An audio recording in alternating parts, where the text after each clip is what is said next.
Jilatigɛ ye ɲɔgɔn lebu ye balimaw. N'u ko k'i ka ɲi i lebura. N'u yɛrɛ ko k'i man ɲi o ye lebu sigiyɔrɔmalen ye. Wa n'i ye bokɛla ye bolokɔni tereke la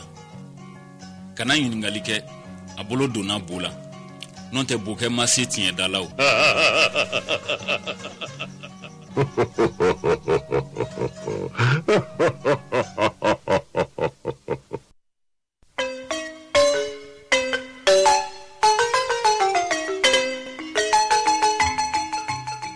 Numu kamalen b'a ka fɛnmusoko ye ne filaw den kɔnɔna ban nka cɛ. A wili o wili ko falenba. A sigi o sigi ko tulolenba. A kuma o kuma ko bobaraba. O bɛɛ n'a ta a mana fɔ ko a ka gɛrɛ ka kɛ a yɛrɛ fɛ. A mana fɔ ko a ka gɛrɛ ka farida a yɛrɛ kan. A bɛ diɲɛ kɔfɛla kɔ pewu ka taa ɲɛfɛ. Ko tunɔ tɛ ko la. Kabako ne ma numuso ɲɔgɔn namaratɔ so ye n teri. N'u ye min fɔ u t'o kɛ. N'u ye min kɛ u t'o fɔ.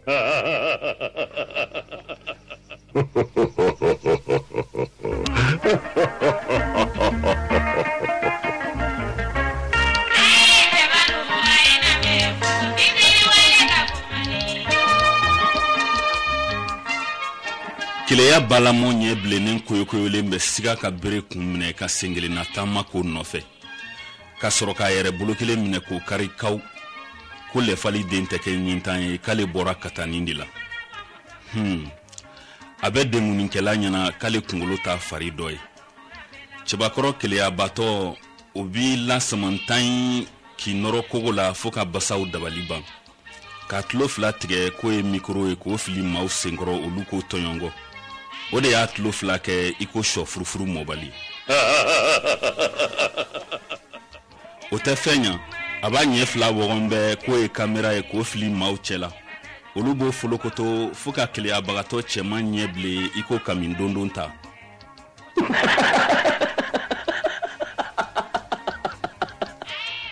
Fade i tɛ ɲa wɔliden ma. Fɛn min bɛɛ ye feerefɛn kelen ye a kɛminanw de tɛ kelen ye dɔrɔn.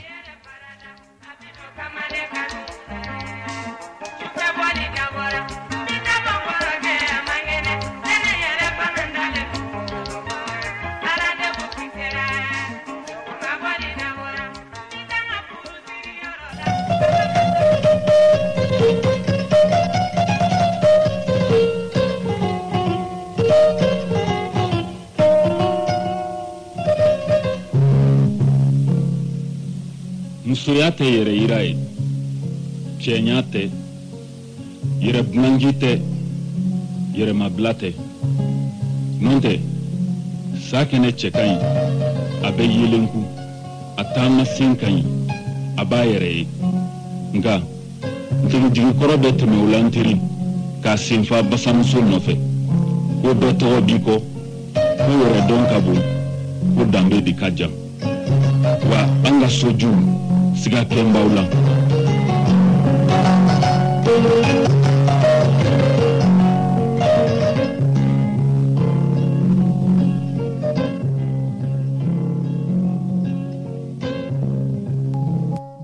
Papa, mama,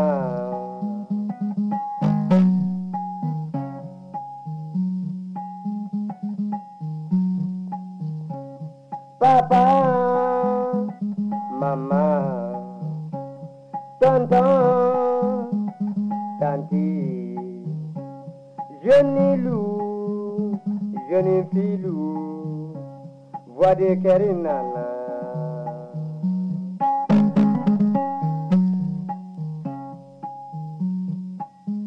Nimbe tonton Lamine naka jama wole yo. Voix de Ker.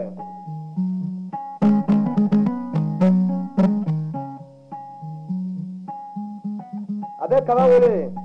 abe sisi mutuma wole, abe sisi cɛman fana wole.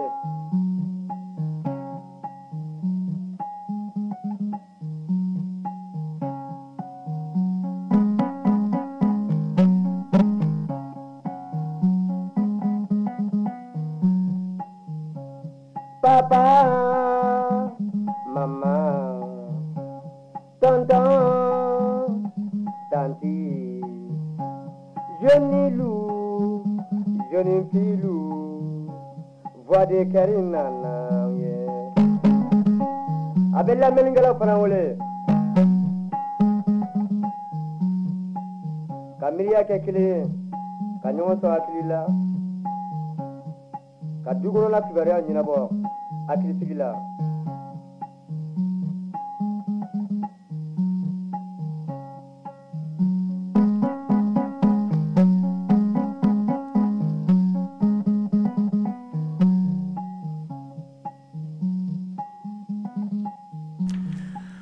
An balimaw ni su an bɛ Kiledu kanubagaw bɛɛ lajɛlen fo k'an bɛ Togola fo han a tilara émission na sisan tiɲɛ ka fɔ jamana ka jɔ a bɛ fɔ ten de nka Michel ko dɔlɔ hami tonya ka fɔ o de yɛlɛmalen t'a bolo nin ye wa parce que ni dɔlɔ min na tiɲɛ bɛ fɔ dɛ tiɲɛ ka fɔ jamana ka jɔ awɔ i tɛ sira foyi ɲɛ bilen mais a bɛ fɔ a normally dɔlɔ hami tonya ka fɔ tonya ka fɔ kɔni a y'an tila ka na se o yɔrɔ in ma o dɔlɔ hami tonya ka fɔ dɔlɔ hami tonya ka fɔ ci do Dajara ka jɔnkɛ a ka dɔnko ma jɔn Dajara o ka jɔnkɛ dɔnko kɔrɛ dɔgɔkɔrɛ ci don a da kɔnɔ a ka taa ci lase a ma taa ci la fɔ ten a taara min de fɔ k'a fa k'a i fa tewu ka sɔrɔ ka taa ci in fɔ a ko o man kɛ tiɲɛ kɔni a fɔra yen nin sisan parce que n'i ye dulɔ min ka ban i tɛ sira foyi ɲɛ bilen o faama ye n faga o a ma n faga o i tɛ sira o la o donc nin yɔrɔ in de filɛ nin ye tan dɔ min ka tiɲɛ fɔ dɔlɔ hami tonya ka fɔ tonya ka fɔ i tɛ sira foyi ɲɛ bilen olu de b'a fɔ olu de b'a fɔ dɔlɔ hami tonya ka fɔ surtout ni Gima y'a minɛ Gima kɛ mais i tɛ se ka tiɲɛ fɔ e bɛ se ka taa faama ka bulon kɔnɔ cogo di tɛ se k'i ɲɛ dɔn ɲɛna dɛ ko Samori de tɛmɛtɔ a n'a ka turupuladenw a n'a ka sofa damadamanin quoi u tɛmɛtɔla de magara Tibo na ti la fɛn buguso o fɛnkɛ sama quoi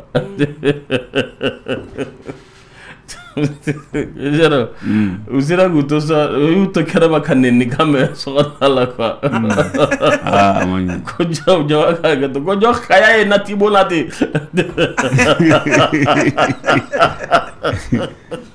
sisan Samori n'a ka mɔgɔw taara ka fɛ palais kɔnɔ ko bon ko mankan bɔra yɔrɔ min na k'a ye taa ka taa a tigi fɔsɔn ko mais ko n'a kelen don k'a y'a fɔsɔn ko n'a ni muso don k'a y'a to yen u taara ka taa da buruburu u taara sɔrɔ u yɛrɛ ka sofa dɔ don mais a n'a ka muso de tun bɛ sɔrɔ sisan o ye dɔ la ka bɛ toya ka fɔ yarɔ n'a tun dalen t'o kɛrɛfɛ o tɛ kariya ka mɔgɔw nɛni k'i to awɔ mais a bonya kɛra ye fana ko n'a ni muso don k'a y'a to yen ko n'a kelen don k'a y'a fɔsɔn ka na parce que a ye cɛya kan de fɔ awɔ mais n'i ye cɛya kan fɔ k'i to muso kɛrɛfɛ o tɛ cɛya kan jɔlen donc i bɛ mako to o kosɔn ma mɔgɔ si sirilen fɔlɔ k'a ye mun ne ka muso ɲɛna mɔgɔ si tɛ kun min fɛ o la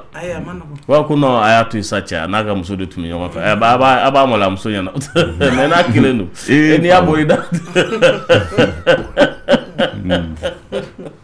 muso de ko foli kɛ an m'an to la an bɛ taa Sabalibugu an bɛ Sɛnɛ Jara fo n'o b'a wele ko Jarakɛ wajulikɛla don a n'a ka kalanden bɛɛ ka taa Baginda ka Bakari Jawara fo yen ani Jakite ale ye Sɛnɛ samɔgɔ ye ani n komɔgɔw bɛɛ n bɛ Solo yɛrɛ fo a ye denkuranin sɔrɔ bi ko Ala ka den balo denkuranin k'Ala k'u bɛɛ balo u bɛɛ na kan diya amina yarabi tɛnɛ nin ye brodé de ye wa nin ye soit chinois Inde soit de ye wa ou bien ni fini ni ɲana fini tisi ni ma bɔ yan choix kɔni don n'a ma bɔ choisiran kɔni non soit et puis il b'a ko Autriche soit non mais tɛnɛ tiɲɛ yɛrɛ la a bɛ soit min filɛ nin ye talonba min bɛ talonba kɛ araignée tɛ dɔ in papillon ninnu olu denw n'u ye den kɛ sisan a bɛ kɛ ntumu ye n'a bɔra ntumu la a bɛ foroko min dilan ka don a kɔnɔ furugoni dɛ u bɛ furugoni de ta ka gari kisɛkin ta ka walawala ka bɔ ɲɔgɔn na ko de caman fɛngɛ ka o de caman de filɛ nin ye a tɛ ya ta yɛrɛ ko da tun kama ne ma bɔ yan ale élevage yɛrɛ de kɛ ma ye chinois de b'a ko pays de soie a mɛ tɛnɛ ni wari ka ca dɛ ne daga wuli de y'a diya tiɲɛ yɛrɛ la ala ka barika don ye daga wuli ka ko an ka taa fɛ joona mon to la sa ko même madame Tomuta ma fille siri be fo manfi a tɔgɔ de ko mafi manfi n'o bɔra sa ko b'a dɔgɔnin fo n'o ye madame Jai Maïmouna Siribe mais madame golfu may bilen ah ouais ale be golfu de la tout mais kɔrɔkɛ fo n'o ye Elhaji Djibi Soumano ye ani madame Soumano Fatou Diabaté mbol bela jeli fo docteur nam retlena bashte elitie era ma fiena docteur ka nin tayer gani tene atuma fo atu fara ne yana ko yoro mando docteur ko yoro S Darling Couture S Darling Couture voilà tiens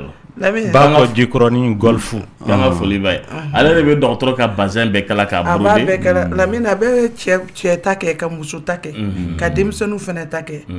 abe atigi to docteur Sika Traoré voilà ali vesti min tumbi kana aduna vesti kala fana na de vesti kala ayo hanu ma kala ma wero ba kala ne ko ne ka vesti do kala ne aka lamini fana wuli de docteur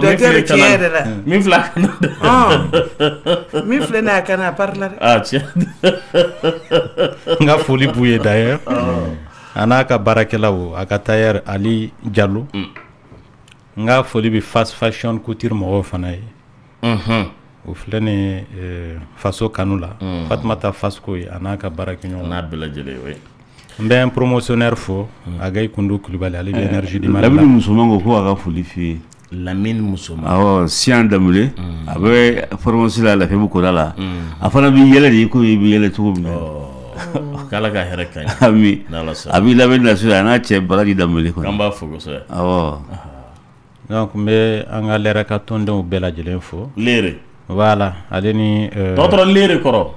leere ye dugu tɔgɔ de ye mais a kɔrɔ leere ye n ka dugu de ye n ka dugu awɔ a kɔrɔ de n ka dugu leere ayi a kɔrɔ tɛ n ka dugu dɛ e ka dugu de leere voilà leere mais e ka docteur ne burankɛ ni mɔgɔ min bɛ bɔ leere a bɛ f'i ma k'i ye leeruwa de ye leeruwa voilà leere ka voilà lamine ne burankɛ ye leere ka ye Samba Tambura duwaɲɛ du nka leere kɔrɔ leere o ye kɔrɔ caman fa la nka dɔw yɛrɛ ko maninka kan de don leere nka ne a histoire tɛ ne kɔnɔ bilen Sunjata tɛmɛna ayi Kanku Musa tɛmɛna yen fɛ de wa n'i y'a jateminɛ frontière de don Mali ni Mauritanie cɛ ani wa ale yɛrɛ tɛ yɔrɔ kelen fɛ fɔlɔ fɛ leere yɛrɛ filɛ nin ye a kun bi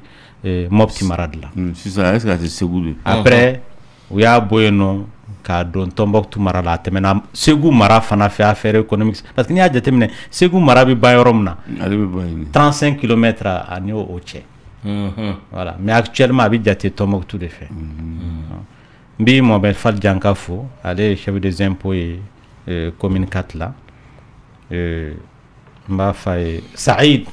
ale b'o kɔrɔ dɔn Saïd ana ndori lamu lana tini al-afiyat wa zigiba min al-mutrik Saïd Lamine ne ma dala n'an fa dama wagati mun na pomme ni balana jiriden balana gɔnɔna kuma min na kɛ ne ma dala n'a ma fɔlɔ arabukan dilan parce que arabukan goni a ka ca cogoya min na i b'a dɔn ni jiriden balana maa kan na a nana se bamanankan ma kuma min na a y'a sɔrɔ a surunyana ka bɔ gɔnɔ la o tɔ la kanw dilanna o yɔrɔ de la wa kuranɛ kɔni ko ten kanw dilanna wagati min na an fa dama ye jiriden kunu kuranɛ ko suratu Rum kɔnɔ Ala ko n y'aw da k'aw ka kanw mɔ ɲɔgɔn ma n'a tɛ Ala ja an bɛɛ tun bɛ jɛ kan kelen na n y'aw da aw ka kanw n y'u bɔ ɲɔgɔn ma ka caya ayiwa ka aw fari fana couleur bɔ ɲɔgɔn ma o ye ale yɛrɛ Ala ka senkola ye awɔ nka kan ninnu dilanna wagati min ko a ye pomme kunu gɔnɔ kɔnɔ a bɔra da kɔnɔ a ma se kɔnɔbara la a bɛ gɔnɔ kɔnɔ a bɛ k'a yɛrɛ ɲini donc saba kan ninnu caman ni ko i t'a fɔ ko kasun ka kan yɛrɛ kɛ ɲalɔgɔn tɔ da ko ɲalɔgɔn k'a bɛ mara ɲubato Nɛgɛjuru ye 20 kelen futa kelen batakiw ye 76 43 70 45 an bɛ duman dɔ da Wele donna Gunti wele donna Gunti wele donna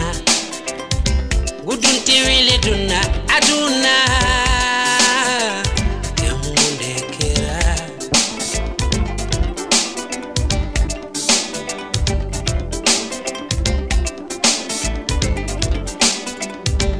Gunti wele donna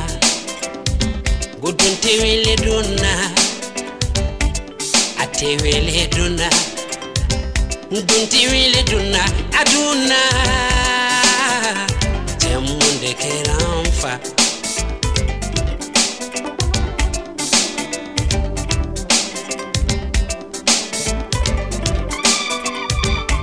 Dunti wele duna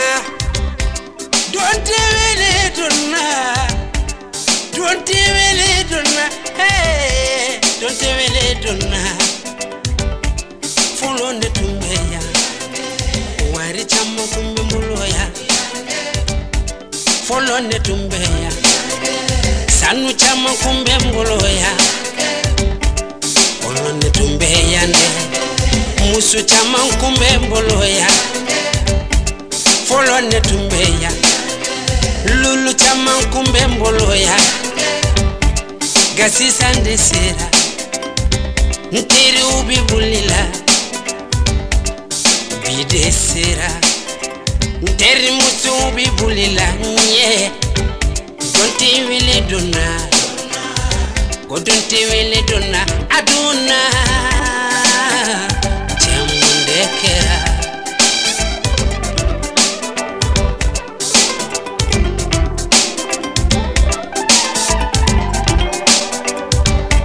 Nefa kunya funye Kugaje bugula Neba kunya funye Akukuni kanjantu mugula Nkoralo ya funye Kugaje bugula Ndogolube ya funye Ukukunga njantu mugula Jamugo banyinde Mugo ya tabiye Mugo manye Mogo ye soso ye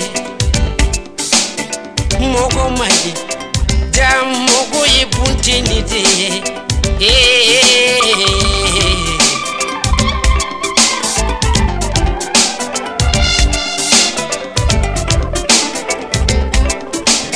Nɛgɛjuru ye mugan kelen foni futan kelen Docteur Tabako bɛ an fɛ yan a tulo b'i la yɛrɛ tilenna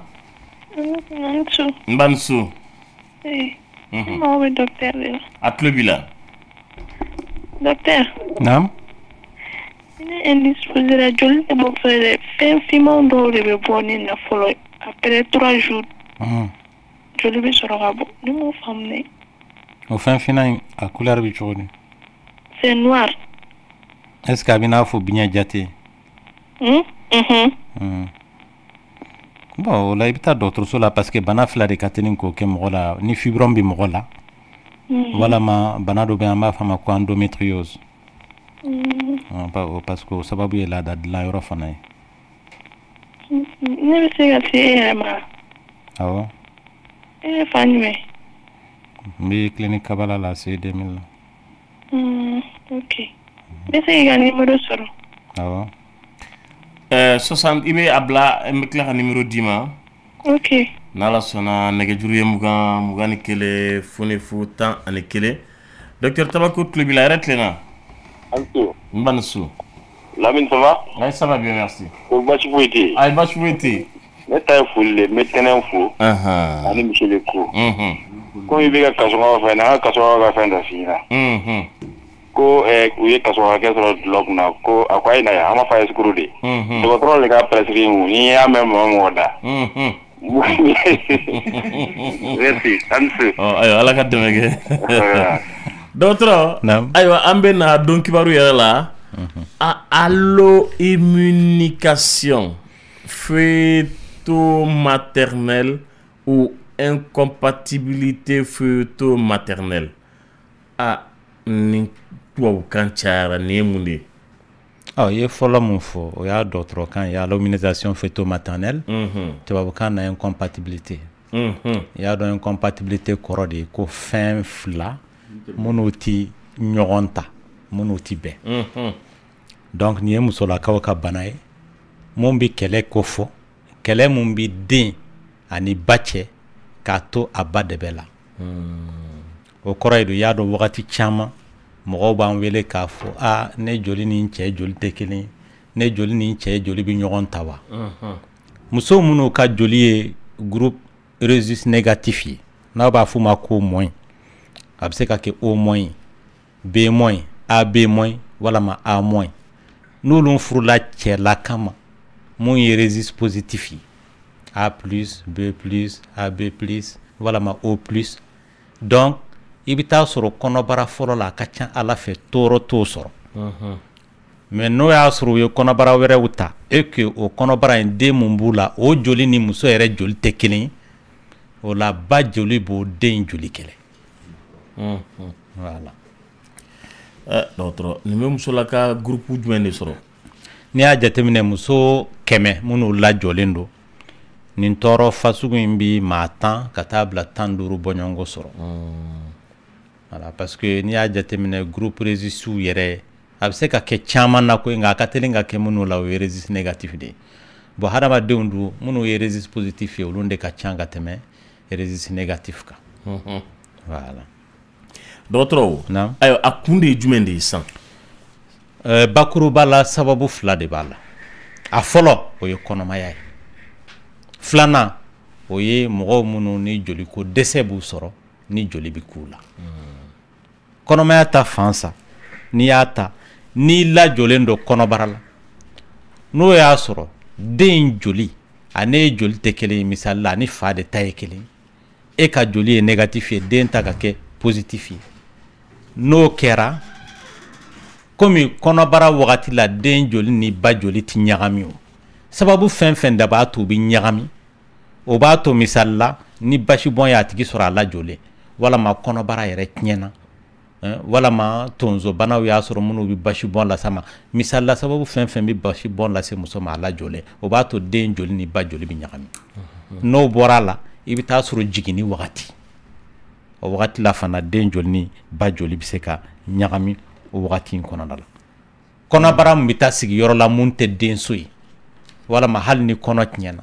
o bɛ na ni basibɔn min ye o b'a to den joli ni ba joli u bɛ ɲagami ɲɔgɔn na a lajɔlen walama a bɛ se ka kɛ accident ye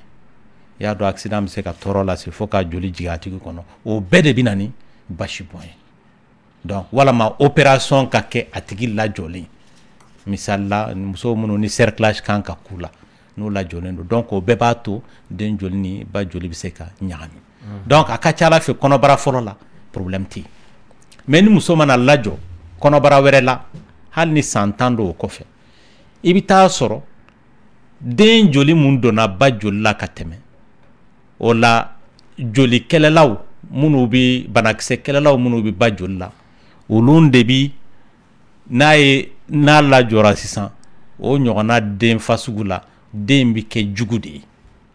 donc a b'a fɔ juguw minnu delila ka don joli la olu de ye nɔ i jɔ an k'u kɛlɛ a b'i n'a fɔ ni banakisɛ donna ba joli la donc ba jolikisɛw de bɛ taa den jolikisɛw kɛlɛ fo ka taa den fatu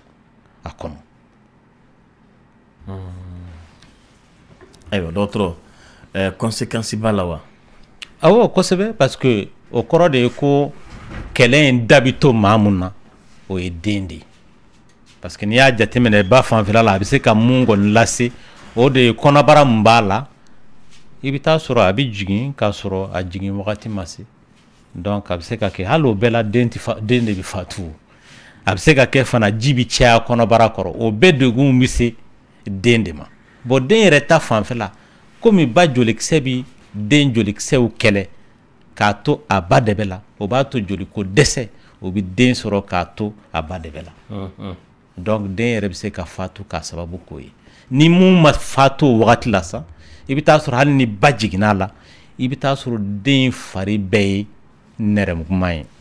n t'a dɔn a b'a fɔ a ma bamanankan na cogoya min na an b'a fɔ a ma ko ictère a fari bɛɛ bɛ kɛ nɛrɛmuguman ye ɲɛ bɛ kɛ nɛrɛ ye a fari golo yɛrɛ bɛɛ bɛ kɛ nɛrɛ ye o kɔrɔ ye voilà aw b'a fɔ a ma sayi nɛrɛmuguman o kɔrɔ ye ko joliko dɛsɛba de bɛ den na fo ka taa tɔɔrɔ lase biɲɛ ma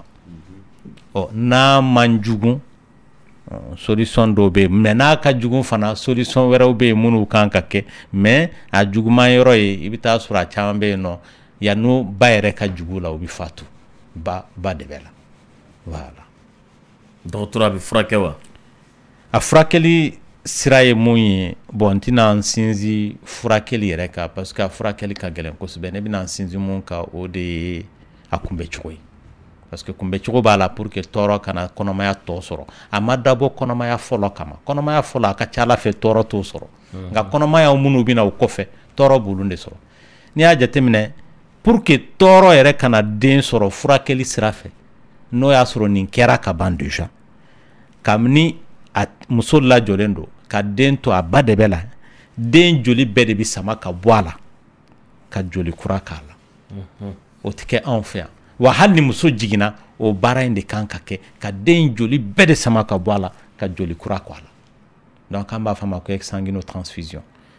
maintenant dɔw bɛ yen i bɛ taa sɔrɔ a ma juguya o den fasugu de an b'a fɔ aw ye a y'o bila tile kɔrɔ wagatini donc don o don i b'a bila tile kɔrɔ wagatini pour que o bana in k'a bila parce que tile in fana a fura b'o la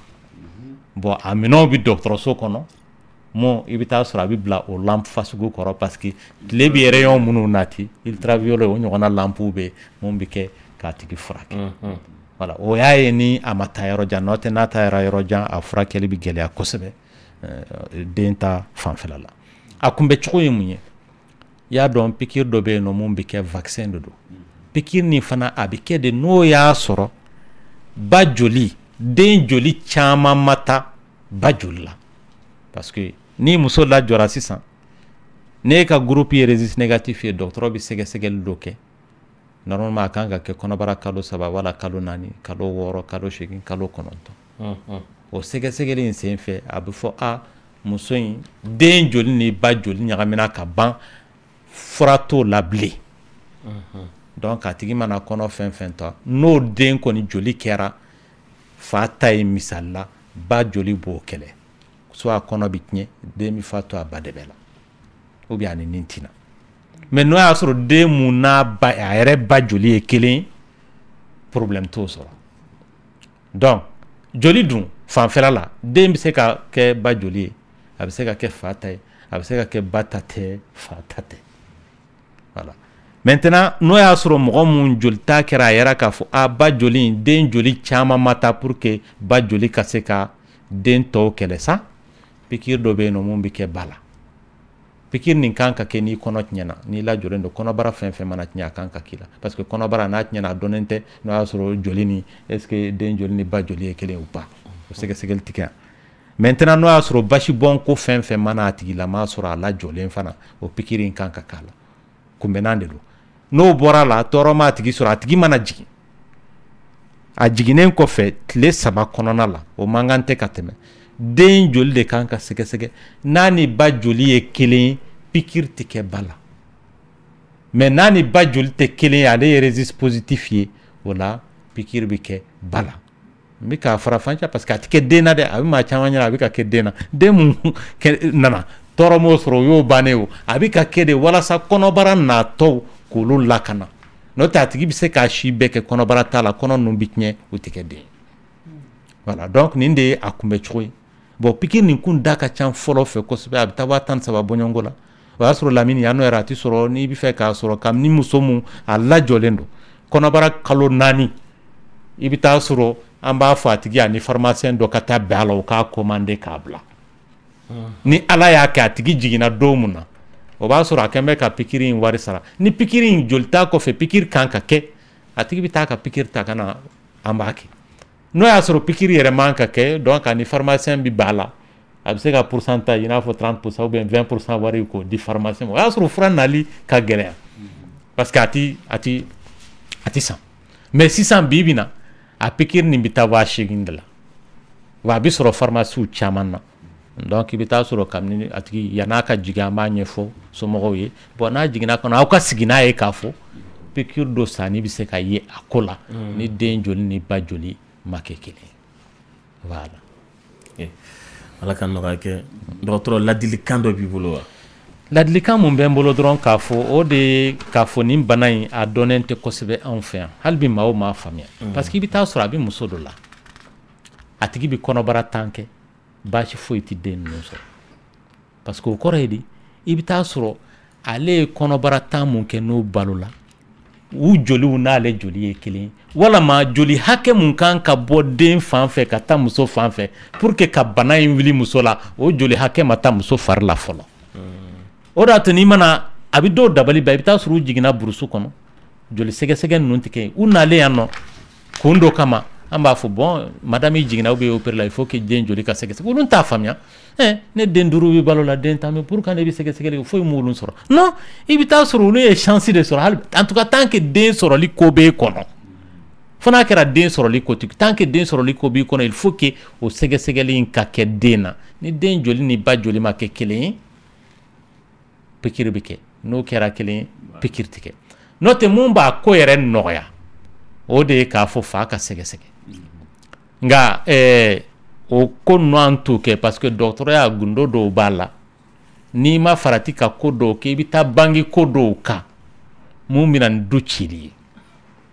dɔgɔtɔrɔ ka baara ye n'i lajɔlen dɔ k'i ka peseli kɛ a ka sira tɛ maa mun ta ye den ye i bɛ taa sɔrɔ sisan nɔ a tigi lajɔlen don den sɛgɛsɛgɛra ba sɛgɛsɛgɛra fa sɛgɛsɛgɛra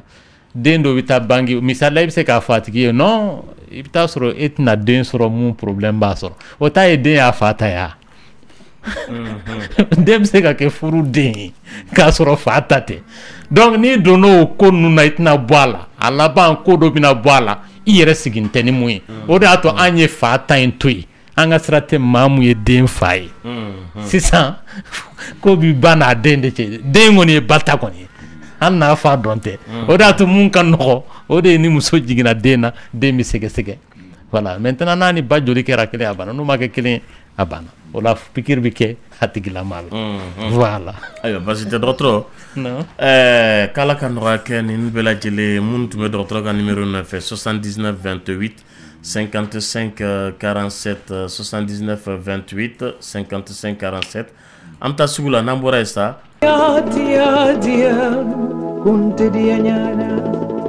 Gesi bali hijali le duanye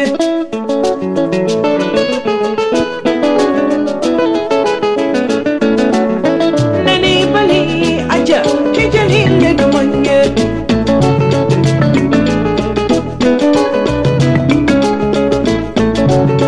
miri mani kana kasi kadija duanye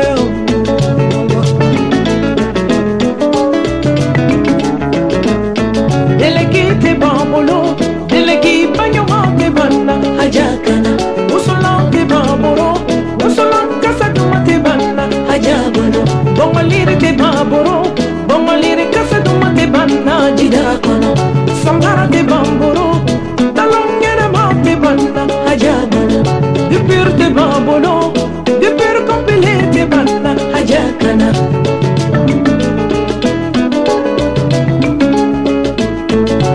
Sampinani leni sanloro Madiana musundu Ne sampinani leni sanloro Madiana musundu Nine sila konkora Ma ajaba yelena odinfa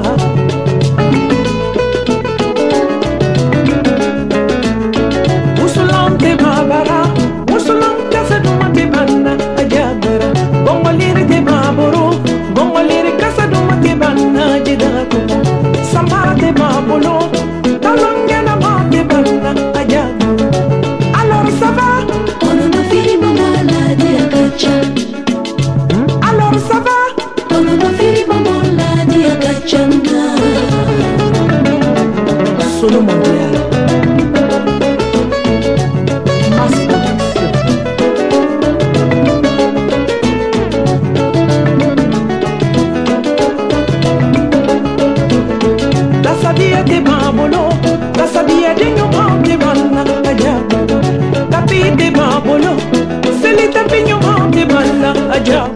Michelin ko an bɛ segin ka na kuma kɛ so kɔnɔ ko k'i ɲininka denmuso ko ten n y'a dɔn ale n'a cɛ de bilala ɲɔgɔn na ko cɛ ale furula cɛ ma o y'ale ka kɔɲɔminɛn bɛɛ labɔ kelen k'a bɛɛ feere kɔɲɔfini a y'a bɛɛ labɔ kelen k'a bɛɛ feere k'a don dulɔ la n y'a dɔn a kuma fɔ don ale fana mɔnɛna sungalan de tun b'ale kɛrɛfɛ ale y'o kɛ ka cɛ bugɔ a maaya la nka furu ma sa dɛ furu o yɛrɛ furu tɔ barika mais a jɔrɔlen don sisan k'a ye songala mununa in min kɛ ka cɛ bugɔ a maaya la o k'o bɛna tiɲɛni lase cɛ ma wa bugɔli yɛrɛ ye tiɲɛni ye fɔlɔ a y'a mununa ko kuma munna mara bugɔli o ye fiɲɛ belebele yɛrɛ ye fɔlɔ kuma tɛ ye songala min kɛ k'a bugɔ de ye songala bugɔli in ma ɲi dɛ a dimina de a ye dimina cogo o cogo kɔni dimi bɛ se ka bɔ ni cogoya wɛrɛ ye o mais dimi mina laban mina e yɛrɛ ni tɔɔrɔ mununa in kɔrɔ de b'a la wa a ye mununa tɛ kɛ ka cɛ bugɔ o a ma ɲi o a ti den sɔrɔ tuguni bon ma fɔ denko b'a la bolo de mais mununa de tɛ kɛ ka cɛ bugɔ o kɔrɔ ta e t'a kɔrɔ dɔn ayi kɔni bɛ min don a la kɔni a bɛ mɔgɔ fago de a kɔni a ma ɲi fiyewu n'Ala sɔnna ayiwa kɔrɔ dɔnbagaw la o fana na se ka dɔ fɔ a tɛ kɛ ka mɔgɔ bugɔ dɛ mununa ye kɔni ye muso ka fɛn de ye ayiwa ka cɛ bugɔ tɛnɛ i bɛ micro ma don i la a bɛ n t'a dɔn n bɛna fɔ cogoya min na quoi a bɛ cɛ fanga de dɔgɔya fɛn dilanna bato sira fɛ awɔ dilanna bato a b'a fanga dɔgɔya de o de kɛlen don k'a siran i bɛ cɛ bugɔ ni fɛn bɛɛ fu mununa tɛ kɛ ka cɛ bugɔ ale dusu mana kasi cogo cogo ale yɛlɛma dɔrɔn ka mununa in dɔrɔn k'o ta k'o kɛ k'a cɛ bugɔ a ma ɲɛ dɛ mɔgɔ tɛ cɛ bugɔ ni mununa y'a jɔrɔ kun don o t'a fagoli sa a bɛ faamu nɛgɛjuru ye 21 fu ni fu 11 dɔgɔtɔrɔ i bɛ dɔ d'a la mununa bɛ leere wa yɔrɔ bɛ mununa tɛ yɔrɔ min na n ko leere ye bamanan dugu de ye ayiwa i bɛ hakɛ to hɛrɛ tilenna allo Nsu Nsu Nsu lamini an ce ne mago tun bɛ docteur de la quoi docteur tulo b'i la oui docteur problème dɔ de bɛ ne la quoi ne worokɔrɔla de bɛ to ka ne ŋɛɲɛ quoi o de kɛlen bɛ ka ne sɛgɛn kosɛbɛ quoi kaba bɛ se k'o kɛ mɔgɔ la ale ni lɛminɛnpo awɔ e y'a ɲɛra docteur la tɛ kuma u ye kuma dɔ yira n na ko clotridien bon ko ne ka se k'o mun mais ne b'o mun fɔ o mun kuma na a b'a nɔgɔya mais après a bɛ tila ka wuli tuguni quoi oui bon o b'a jira k'a fɔ lɛminɛnpo de don parce que hali n'o y'a sɔrɔ i y'o kɛ ni furakɛli ma dafa walama banakisɛ n'u delila fura la il faut que bayɛlɛma ka don fura la et puis ni e furakɛra sisan bana yɛrɛ su ma furakɛ o ye fu de ye parce que e bɛ ka fura ta banakisɛw bɛ faga mais banakisɛ ninnu bɛ se ka k'u b'i ka fini wɛrɛw la walama i ka dilan kan walama i furubato ɲɔgɔn na n'a ma furakɛ o furakɛli ye fu de ye parce que ni lɛminɛnpo don a bɛ sɔrɔ dilan de fɛ i y'a faamuya wa voilà mais docteur o kumana fɛ ne mago bɛ a se e yɛrɛ fɛ pour que n bɛ se k'a furakɛ cogoya min na quoi baasi tɛ ni émission bɛ ban numéro na d'i ma ni Ala sɔnna ok d'accord i ni ce weleli la nɛgɛjuru ye 21 fu ni fu 11 hɛrɛ tilenna allo o tigi taara ayiwa dɔgɔtɔrɔ i tun b'a fɛ ka dɔ fɔ mununako in kan bon n ko tɛ fɛ ka fɛn ɲɛnama fɔ a kan ka d'a kan mununa in ayi nin ko tɛnɛ ye mun fɔ k'a fɔ muso bolo bɛnn'a ma ayi a bolo mɛ bɛn a ma dɛ a dimi kojugu de walasa ka tɔɔrɔ lase cɛ ma parce que a b'a dɔn n'i ye mununa kɛ ka cɛ bugɔ kɔrɔ dɔ de b'a la o de kama ale y'o ta sisan a nimisara dɔrɔn a y'a dabɔ mun kama a kana taa ko o ye parce que a bɛ fɔ an ye ko mununa n'i ye mɔgɔ bugɔ n'a ye a b'a tigi bɔ ma cɛya la voilà donc a yɛrɛ y'a dabɔ o de kama mais a tilala ka nimisa a bɛ n'a fɔ sisan nɔ ne bɛ se ka dimi den kɔrɔ cɛkɔrɔba in ka ta ɲɔgɔnna tɛ yan ka dimi a den kɔrɔ ka jeli ta k'a fil'a ma jeli bɛna se den ma a k'a ma i biri o y'a sɔrɔ a nimisara de o den bolitɔ dɔ a ko dɔnnen don a ma a yɛrɛ y'a ye jelikisɛ bɛna a sɔrɔ mun kɛ a k'a ma i biri donc o de don c'est tout maintenant bon dɔgɔtɔrɔya sira fɛ o ye bamananya sira ye dɔgɔtɔrɔya sira fɛ kɔni kɔrɔ foyi t'o la k'a fɔ i ye mun nana kɛ k'a tigi bugɔ n'o y'a sɔrɔ puissance ko fanfɛla ou bien den ko kɔrɔ foyi t'o la dɔgɔtɔrɔya sira fɛ voilà ayiwa basi tɛ dɔgɔtɔrɔ ayiwa k'ale bɛ fɛ k'a dɔn rectocolite hémorragique ko ye mun ye ko bɛ wele bamanankan na cogo di a bɛ mun de se adamaden ma i bɛ taa sɔrɔ joli de bɛ banakɔtaga yɔrɔ la kuma in kɔrɔ yɛrɛ de ye banakɔtaga yɔrɔ joginnen don n'a tigi bɛ banakɔtaga kɛ basi bɛ bɔ a fɛ voilà ayiwa dɔgɔtɔrɔ ko quinine sulfate 300 mg ko bɛ se ka ta kɔnɔmaya wagati wa a man kan tɛ ka ta kɔnɔmaya wagati n'o y'a sɔrɔ sumaya t'i la sumaya furakɛli de don pali fura de don ayiwa a bɛ se ka ta kɔnɔmaya wagati bɛɛ la mais n'o y'a sɔrɔ pali de b'i la dɔgɔtɔrɔ nin tigi ko nin y'a tile 3 ye ale lɔnbiriki bɛ k'a dimi lɔnbiriki ye mun ye ni ye hakili jigin an denmisɛnninlama tubabukan ye i b'a dɔn école karamɔgɔw de b'o dɔn kosɛbɛ n'o tɛ an b'a fɔ ombilique nka tubabukan na an b'a kalan première année deuxième année ombilique maintenant nombril le nombril nombril voilà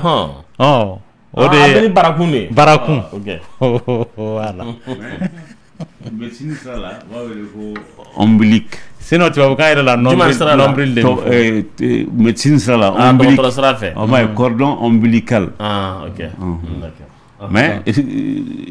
bara yɛrɛ b'a wele ko tubabukan na ko nombril awɔ nombril ale ko mun de bɛ nombril la sisan n'i y'a tile 3 ye a b'a dimi n'a b'i dimi a kɔrɔ ka ca parce que a bɛ se ka kɛ fɛn fɔlɔ mun n'an bɛ jɔrɔ o ko la o de ye hernie ye parce que a yɔrɔnin na dingɛ de bɛ yen donc ni nugu donna dingɛ la donc a bɛ kɛ dimi ye o de la an b'a fɔ ma ko hernie ombilicale mais bara a bɛ se ka kɛ a tigi ye barakunbatigi ye parce que n'o tɛ i bɛ taa sɔrɔ barakunko in filɛ nin ye Lamine o yɛrɛ kan ka dabila sisan parce que an yɛrɛ de ka kɛwale bɛ na n'a ye fo ka taa se opération ma jango a bɛ ka ombilique ko kuma mun fɔ nin ye denmisɛnnin bɛɛ b'i wolo i bɛ taa sɔrɔ dingɛnin bɛ yen o jango denmisɛnnin n'a b'i kasi sisan i b'a ye a bɛ funu nugu bɛ to ka don a la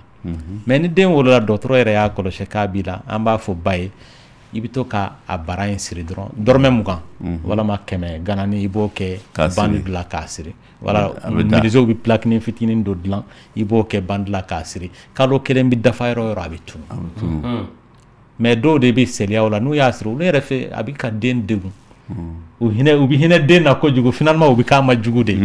o de k'u ka k'a ma dɔgɔtɔrɔ ye n'o tɛ a man ka ye bilen mais hali bi mɔgɔ bɛ ka continuer n'o barakun ye fo ka taa se balikuya ma a laban bɛ kɛ opération ye mun na a bɛ kɛ opération ye parce que ni musomanin don e k'a furula sisan mɔgɔtiginin furu donc a bɛ maloya n'a ye a cɛ fana bɛ se ka a lagosi n'a ye ni cɛ fana don o fana kɛrɛbɛ tɛ voilà an famana k'a mɛn ko barakunba sini ye seli ye an tun b'o fɔ ɲɔgɔn ma barakunba sini ye seli ye a bɛ boli ɲɔgɔn kɔ denmisɛnninya la min barakuru ka bon an b'a fɔ ma dɔrɔn ka boli a bɛ kɛ dɔw ma tɔɔrɔ ye kunkolo la Lamini ko ne ni dɔw tun bɛ ballon an denmisɛnninma an tun bɛ ballon tan na y'a dɔn an tun b'a fɔ dɔw ka fini bɔ dɔw kana bɔ an terikɛ dɔ bɛ yen a tɛ fini bɔ dɛ a b'a da parce que barakun kama ala ka dɛmɛ kɛ dɔgɔtɔrɔ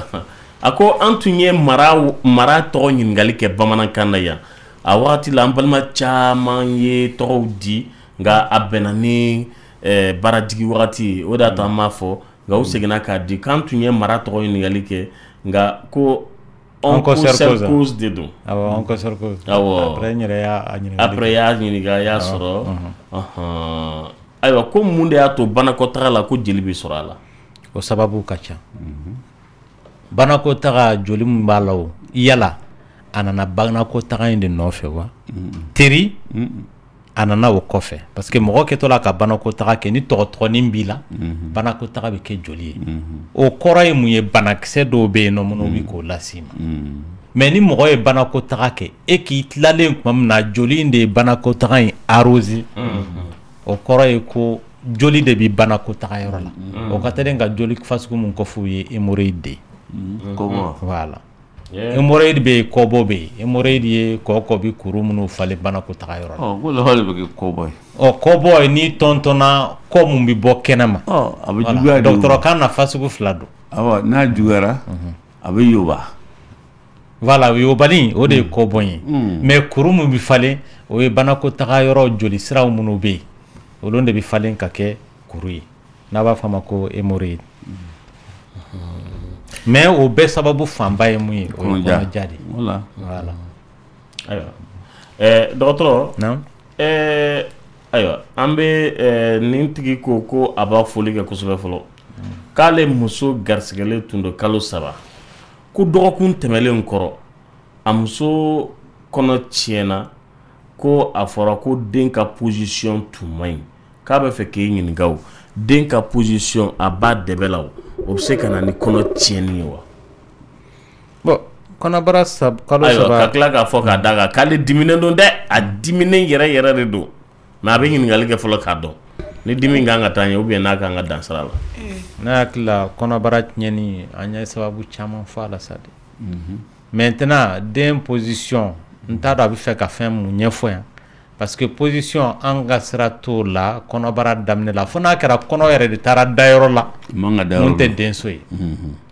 n'o tɛ dɔgɔtɔrɔ yɛrɛ ka sɛgɛsɛgɛli la a t'a ɲɛɲini k'a fɔ den est-ce que den position o tɛ i ye min fɔ sisan a b'a fɔ min ma intra-utérine ou extra-utérine est-ce que o de a tɛ n'o de ko position voilà donc n'o don tɔɔrɔ bɛ se k'a ba yɛrɛ sɔrɔ ka kɔn kɔnɔbara kalo 1 ɲɛ kuma tɛ kalo 3 ma parce que kalo 3 in bɛɛ i bɛ taa sɔrɔ a taara da yɔrɔ fɛrɛlen na hali bi n'o tɛ yanni laada kura yɛrɛ kana i bɛ taa sɔrɔ a bɛ se ka kɛ maa sababu ye maintenant o de ye position ko in ye bon position ko in bɛ dɔn mun fɛ déjà ni muso lajɔlen don wara i sikara k'i lajɔlen don échographie mana kɛ échographie b'a f'i ye bon fɛn tɛ wolonugu la kɔnɔbara in bɛ sɔrɔ fan wɛrɛ fɛ mais ni daminɛ de don a bɛ se ka kɛ hali écho yɛrɛ ta ye jolita dɔ bɛ yen nɔ mun dɔgɔtɔrɔ b'a kɛ bi k'o chiffre lajɛ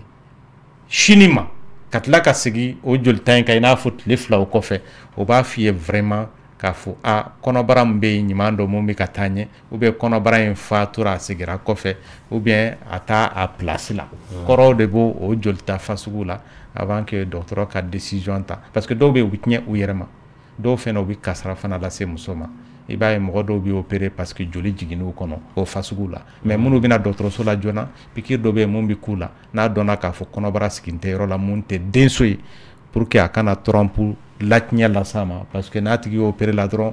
ni a juguyalen don trompe de bɛ tigɛ ka bɔ yen o b'a tigi ka denko dɔn bɔgɔ la mais ni min ye kalo 3 kɛ ka tiɲɛ voilà mun ye kalo 3 kɛ ka tiɲɛ a bɛ se ka kɛ a dayɔrɔ fɛrɛlen don parce que kɔnɔbara n'a taara sigi yɔrɔ la mun tɛ denso ye ni trompe de don a tɛ se ka kalo 3 kɛ mais mun bɛ taa sigi yɔrɔ wɛrɛ la mun tɛ trompe ye o bɛ se ka kalo 3 kɛ voilà ayiwa nɛgɛjuru ye 21 foni fu 11 yɛrɛ tilenna kan bɛ kayikaw fo kosɛbɛ kan mun kɔntɔ kayikaw mpɔn ɲa ni mpɔn kɔ tɛnɛ ma deli ka taa kayi a bɛ faamu i taara wagati jumɛn allo allo allo nɛgɛjuru ye 21 foni fu 11 yɛrɛ tilenna ayiwa dɔgɔtɔrɔ yani nɛgɛjuru ka se ka sɔn ɲininkaliw bɛ halisa batakiw la ne tigi ko k'i fo kosɛbɛ k'ale ka cycle mɛnnen ye tile 41 de ye k'ale ka jour de danger ye jumɛn de ye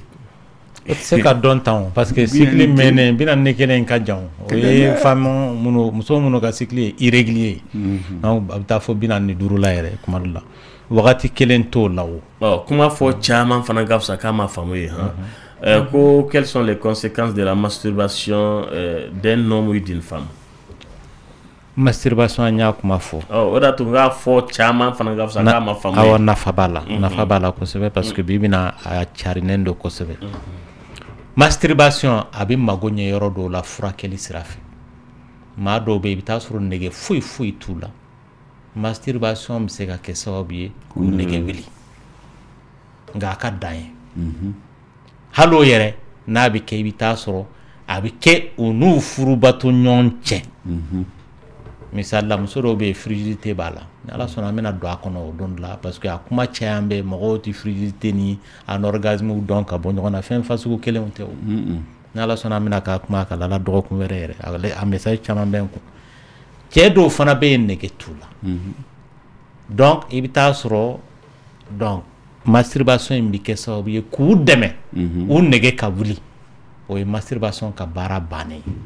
wa o fana la i bɛ taa sɔrɔ a bɛ kɛ a n'a tigi furubato ɲɔgɔn cɛ walasa o k'a dɛmɛ mais misali la mɔgɔ min b'a k'i yɛrɛ ma ten k'a sababu kɛ n mago bɛ muso la n tɛ ka muso sɔrɔ donc walama dɔw yɛrɛ b'a kɛ i bɛ taa sɔrɔ o bɛ se ka muso sɔrɔ dɛ nka o bɛ mun fɛ de o tɛ se k'o sɔrɔ donc o image de b'u ɲɛ kɔrɔ donc a tigi bɛ se ka masturbation daminɛ bi a b'a daminɛ don fɔlɔ siɲɛ 1 don filanan kalo bɛ taa sa yɔrɔ yɔrɔ a b'a kɛ tile kɔnɔ siɲɛ 10 wagati dɔ bɛ na se a mana a fari yɛrɛ lajɛ a bɛ masturbation kɛ a bɛ n'a fɔ a yɛrɛ fari b'a yɛrɛ nɛgɛ wuli wagati dɔ mana se n'a taara ɲɛgɛn na a b'a kɛ donc o ye masturbation fasugu min ye n'a donna kunkolo la ka ban hali n'a tigi furu la o bɛ to a la kudayi de hali n'a ye furubato k'o tigi fɛ n'a tilala a yɛrɛ bɛ taa ɲɛgɛn na ka taa a yɛrɛ masturber o de la masturbation bɛ kɛ bana ye donc masturbation conséquence fanba o y'o de ye parce que o ye kunkololako ye mun furakɛli bɛ gɛlɛya kosɛbɛ il faut que hali dɔgɔtɔrɔ min b'a furakɛ i bɛ taa sɔrɔ i bɛ muso ni cɛ bɛɛ de wele walasa i k'a fɔ muso ye ale jɔyɔrɔ ye mun ye cɛ jɔyɔrɔ ye mun ye pour que masturbation ko ka dabila n'o tɛ i kelen tɛ se k'a dabila bilen fo i furubato ɲɔgɔn k'i dɛmɛ o yɔrɔnin na a ye hakili jigin madame Jabate ka kuma la ko muso dɔ mun bɛ taa a cɛ b'a masturber k'ale to yen nɔ a yɛrɛ ɲɛ b'a cɛ la mais e cɛ taara a masturber i t'a dɛmɛ a ko la est ce que e cɛ yɛrɛ kan ka wuli ka bɔ i kɛrɛfɛ i muso to ka taa masturbation o tuma e jɔyɔrɔ bɛ min jɔyɔrɔ t'a la a taara ɲɛgɛn na i tugura a kɔ a nana so kɔnɔ i tugura a kɔ masturbation bɛ ka dabɔ mun kama n'i y'a dɔn n'a ma kɛyɔrɔ sɔrɔ n m'a fɔ a t'a kɛyɔrɔ dɛ nka so kɔnɔna kɔnɔ mais dɔgɔtɔrɔ est ce que muso ko don sérieusement mun bɛ masturbation kɛ k'i muso dalen to ka t'i yɛrɛ masturber ɲɛ non parce que est ce que muso ko don o y'a sɔrɔ a kɛra accro ye i bɛ taa sɔrɔ a daminɛ kun ye muso ko ye mais laban in na muso ko tɛ bilen a donna kunkolo la déjà a kɛra joli la a b'i n'a fɔ cigarette min mɔgɔ bɛ se ka don cigarette min la kamalenmaya kama mais wagati dɔ bɛ na se i seko t'a la a donna kunkolo la sisan kamalenmaya tɛ bilen dɛ ɔ i tɛ se k'a bila yɛrɛ de a n'o bɛɛ ye kelen ani dulɔ bɛɛ ye kelen a lajɛ dɔrɔn mɔgɔw bɛ don dulɔ la wagati min na ani cigarette min n'o y'a sɔrɔ hakili tun b'i bolo peut-être i tun tɛna don a la parce que i donna a la ko mun kama i tun b'a dabɔ o kama a ka to i la tɛ e yɛrɛ fɛ wagati ni ko dɔ i b'a dabila wagati min i diya mais a bɛna kɛ wagati dɔ la hali n'a bilali ka di i ye sa i tɛna se k'a dabila o de y'a ko ye o voilà parce que n bɛ ka mun f'i ye an b'a jateminɛ mɔgɔw minnu bɛna consultation na i bɛ k'o mun fɔ c'est rare ne ka semaine kelen kɛ k'a fɔ n ma mɔgɔ 10 ɲɔgɔnna sɔrɔ mun ni problème fasugu b'u la mais n'i y'a jateminɛ a histoire yɛrɛ a daminɛna wagati jumɛn donc fanba ta ye muso ko dɛsɛ de c'est pas parce que muso tɛ yen nɔ i bɛ taa sɔrɔ sisan nɔ a tigi bi a koronnen don a bi kalandenya la se ka kɛ mori kalan ye k'a to mori kalan donc ale yɛrɛ fɛ i jɔ n ka se muso ma jurumu don nka ni n bɛ k'a kɛ n kelen na o tɛ jurumu ye donc dɔw b'o préférer ka tɛmɛ ka taa se muso ma kan parce que nɛgɛ mun b'o la a bɛ bɛɛ la wa ala ye hadamaden da ni nɛgɛ t'i la ça veut dire k'i dafalen de tɛ i yɛrɛ de bi nɛgɛ in i bi s'a la wagati dɔ la ni hakili de ye n'o tɛ ni nɛgɛ in t'i la normalement mɔgɔ mun de kama mɔgɔ yɛrɛ bi furu i kɛra cɛ i kɛra muso ye parce que farilaji dɔw de b'i la o mago bi i mago bi k'o farilaji ninnu k'u dégage k'u labɔ donc wagati dɔ bɛ se i fari bi funteni i kɛra cɛ i kɛra muso ye o a diyara a ma diya ye o i fari b'i sɔsɔ donc fari sɔsɔli ye o de bɛ na ni sisan i ka muso furu ou bien muso ka cɛ furu pour que fari sɔsɔ min b'a la a ka ɲɛnabɔ o sira fɛ surtout n'i mana se puberté e m'a ye sisan nɔ denmisɛnninw n'a tigi si sera san 18 wagati ni ba kumana i bɛ taa sɔrɔ a b'i ba jaabi ni fa kumana dencɛ fana n'i ma farati surtout n'i ye fɛn a tigi b'i jaabi a bɛ se k'a fɔ n tɛ taa n k'o bɛɛ ye farlajiw de ye minnu b'i la mais mɔgɔ mun i yɛrɛ de hakili b'a to i bɛ se i yɛrɛ kɔrɔ bon ni mun ma se a yɛrɛ kɔrɔ a bɛ ko dɔw kɛ sinon bɛɛ b'i ɲɛlatigɛ daminɛ ni masturbation de ye parce que bɛɛ denmisɛnnilama ni denmisɛnnin yɛrɛ bɛna hakili sɔrɔ Lamine a tɛgɛ a b'o lajɛ est ce que nin ye ne fari fan dɔ ye a b'a sen fana lajɛ est ce que nin ye ne fari fan dɔ ye bon wagati min na farilajiw fana bɛ dilan i fari la i yɛrɛ de b'i yɛrɛ essayer k'a lajɛ est ce que ne ye cɛ ye est ce que ne ye muso ye n k'o ye masturbation ye bɛɛ bɛ masturbation kɛ mais n'a tɛmɛna o niveau kan dɔw bɛ yen nɔ o b'a bila dɔw bɛ yen nɔ o t'a bila donc o la a bɛ t'u la kuda ye misali la musomanin mun kabini san 13 san 15 a bɛ k'a yɛrɛ masturber f'a si sera san 30 ye a furula wagati min na o y'a sɔrɔ ale tun bɛ to ka nɛgɛ sɔrɔ ni mun ye masturbation ye sisan a furulen e ko k'o bila k'a remplacer ni fɛn wɛrɛ ye a bɛ ɲɛna ko ɲɔgɔn don a n ko dɔ in de jara a kun fɛ ka tɛmɛ nin kan voilà et puis jogo wɛrɛw bɛ yen minnu bɛ bɔ jamana wɛrɛw la ka na anw ka jamana la mun b'a to o fantasme fasugu ninnu donc o b'a to a tigilama sira mun ni bɛɛ b'o dɔn a tɛ tɛmɛ o fɛ bilen e tɛ cɛw ni cɛw ye ɲɔgɔn fɛ yan e tɛ musow ni musow ye ɲɔgɔn fɛ yan hein voilà ala ka nɔgɔya kɛ dɔgɔtɔrɔ ko k'i ɲininka ko a bɛ wele tuma jumɛn un utérus globulé contenant une petite hématométrie k'a a kun ye mun ye a fura ye mun ye kɔrɔ kelen tɛ nin na wa ale filɛ ka mun fɔ échographie jaabi de don k'a jira k'a fɔ ko denso in ka bon dɔɔni wa a bɛ n'a fɔ joli dɔɔni b'a la parce que écho la i bɛ ja dɔw ye a bɛ se ka kɛ joli ye a bɛ se ka kɛ ji ye mais o ka fɔ cogo la mɔgɔ min ye écho k'ale kɔni fɛ a bɛ sɔrɔ joli dɔɔni ye kuma dɔ la i bɛ taa sɔrɔ ni yɛrɛ kɔrɔba t'a la a bɛ se ka kɛ a tigi kun ye kɔnɔ ta kɔnɔ tiɲɛna wolonugu ma place sɔrɔ a bonyalen don dɔɔni walama jiginni kɔfɛ o bɛ se ka kɛ donc ko caman kɔrɔw ka ca voilà mais k'a fɔ n ka furakɛli kɛ non furakɛli mɔgɔ min ye écho d'i ma parce que i b'i lajɛ de yanni écho ka kɛ i bɛ taa sɔrɔ kabini dɔgɔtɔrɔ y'i lajɛ a hakili bɛ bana dɔ de la maintenant n'a ye écho d'i ma écho in de b'o bana in sɛbɛntiya hali ni écho ye mun fɔ n'o y'a sɔrɔ ale kunkolola ta a dalen do de la écho ye a bɛ écho jaabi to ye ka furakɛli kɛ o sira fɛ voilà a bɛ faamu nɛgɛjuru ye 21 foni 11 yɛrɛ tilenna Salam alaikum. Wa alaikum salam. Kuma b'i bolo. Somɔgɔw. Baasi tɛ. Tɔni Lamini ne mago dɔgɔtɔrɔ la quoi. Dɔgɔtɔrɔ tulo b'i la. Awɔ. Fɛ ni ne ye boisson min quoi ne bɛ girinti quoi. Bon o ye boisson gazlama ninnu ye o kɔrɔ i kan k'olu bila parce que o bɛ furudimiw de ko fɔ. Awɔ. A tɛ fiɲɛ bila i kɔnɔbara la.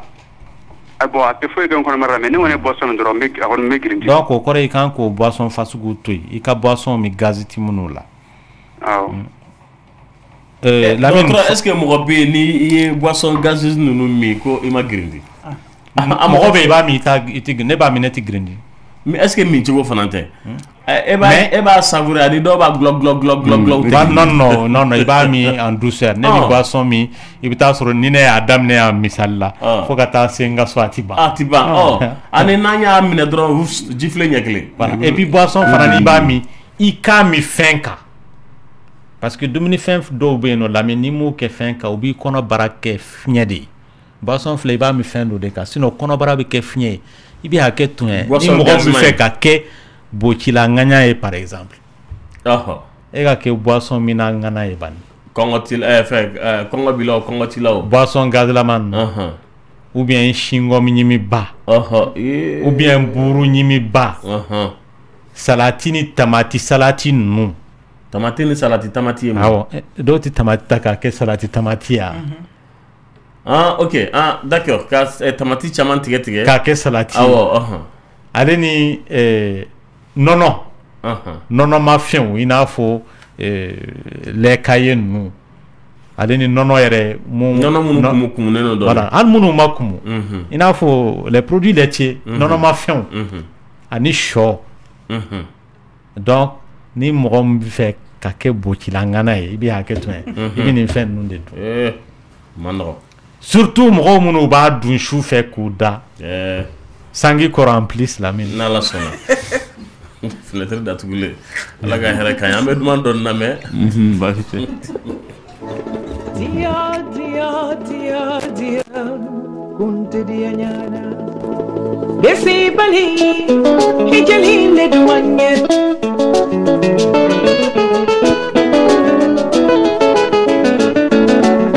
nani bali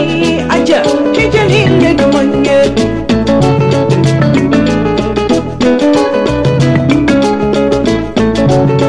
miri mani kana kasi kadija duanye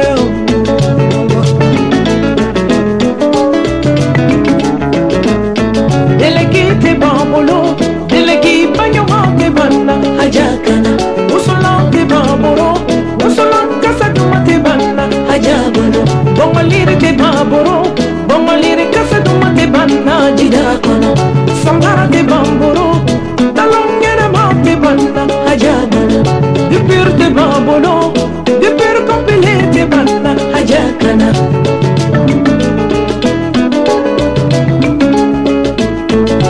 Sampinani leni sanloro, Madiana musundu. Ne sampinani leni sanloro, Madiana musundu. Nine sila konkora, Maajaba yelena odinfa.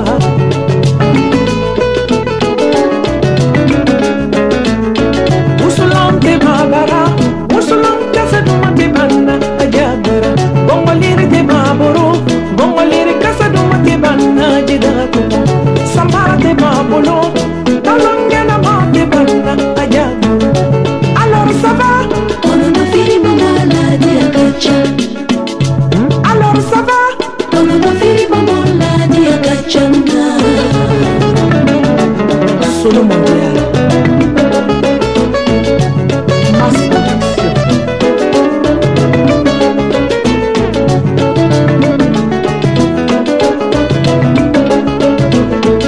Sabia de babolo, la sabia de nyoma de banna ajabu. Tapi de babolo, seli tapi nyoma de banna ajabu. La cana de babolo, ala baton la cana de banna ajabu.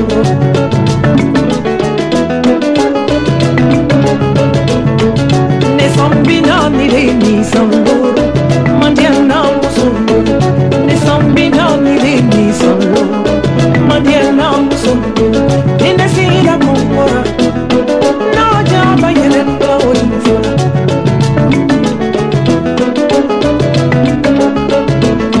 Nina sila kumbora, na jaba yelenda odinfora. Alors ça va? On a fini mamala dia kacha. Alors ça va? On a fini mamala dia kachanga. Nani bali.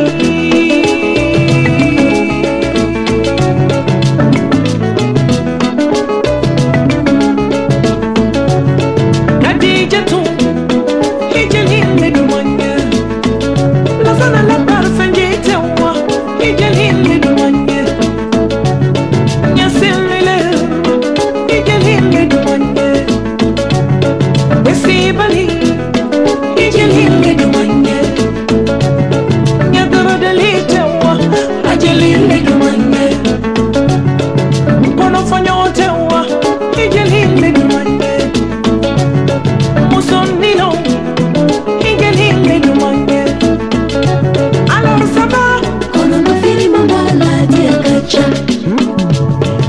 ça va? On a fini mamala dia kachanga.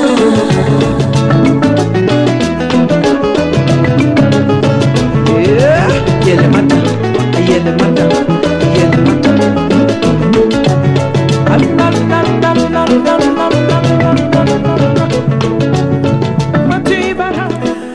Wati bara ijilili dumanye kambe Aisha Kunefo kosebe dotro ambitana ye nyini ambitana ye lamini nga ye ne ka kuma tigedi ngumi ka che jabi donc anye fen munu fo gaz ko nunka gaz donc ni dumni fen be de bato iko boisson gaziment iko non la ka ube ina fo fromage ube fromage dunka de minye ni buru abi kono ballonné ibe fiable buru la ka ani show la kaw jaba dunaw munu bi jaba chaman fe jaba kene wa ou bien jaba mu ta ke salati la mo to ka jaba nyimi tan kene o ba gaz ka cho de la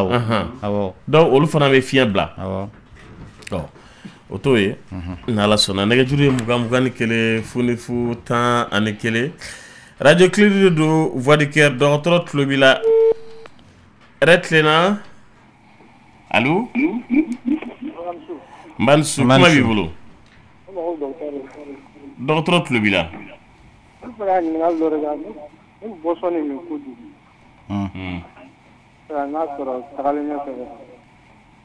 boisson jumɛn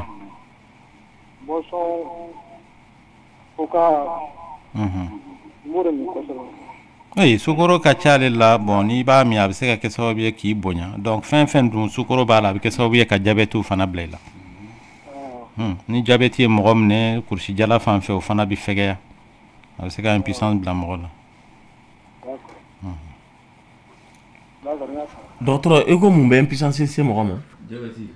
diabète d'accord bataki ka ca ko k'i fo kosɛbɛ monsieur ko k'a b'i fana fo ko k'a ɲɛf'a ɲɛna ko a ka dugawu k'a ye ko a ka anniversaire de ye bi ye ko a ma furu sɔrɔ a ma muso furu fɔlɔ a ma baara fana sɔrɔ k'a ka dugawu k'a ye dɛ ayiwa k'an ka dugawu b'a ye baara ko in sa a ma bɔ ekɔli la de ya n bɛ segin kuma kelen kan parce que anw fɛ yan n'i bɔra ekɔli la i bɛ sigi ko mɔgɔ k'i ta baara la alors que e yɛrɛ de kan ka baara créer i yɛrɛ ye kalan yɛrɛ kun filɛ mɔgɔw bɛ na ka bɔ burusi kɔnɔ u bɛna baara ɲini na parce que bagaji t'u la foyi t'u la mais min ye dɔɔnin kɛ ka ban ka taa fo lycée la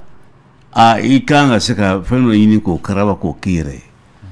kɔni b'a fɔ denmisɛnninw ye u k'u hakili to o yɔrɔ la o ka fisa i sigilen bɛ i ka bac b'i bolo i ka licence b'i bolo ko ne sigilen bɛ ma baara sɔrɔ tɛnɛw maloya ka bon kosɛbɛ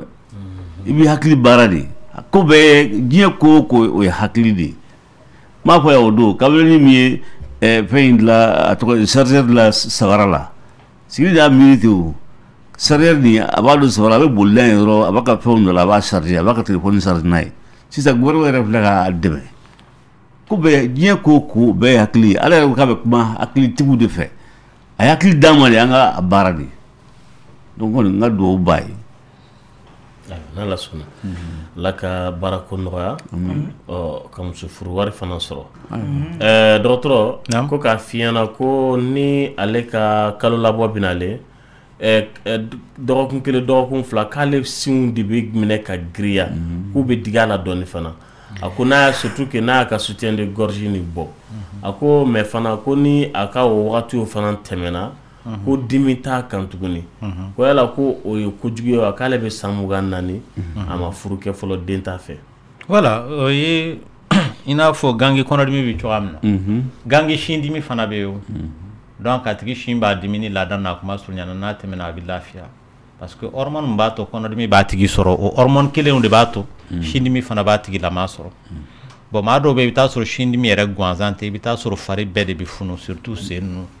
donc i n'a fɔ muso lajɔlen bɛ cogoya min na donc o fasugu au lieu k'a ka soutien de gorge don au contraire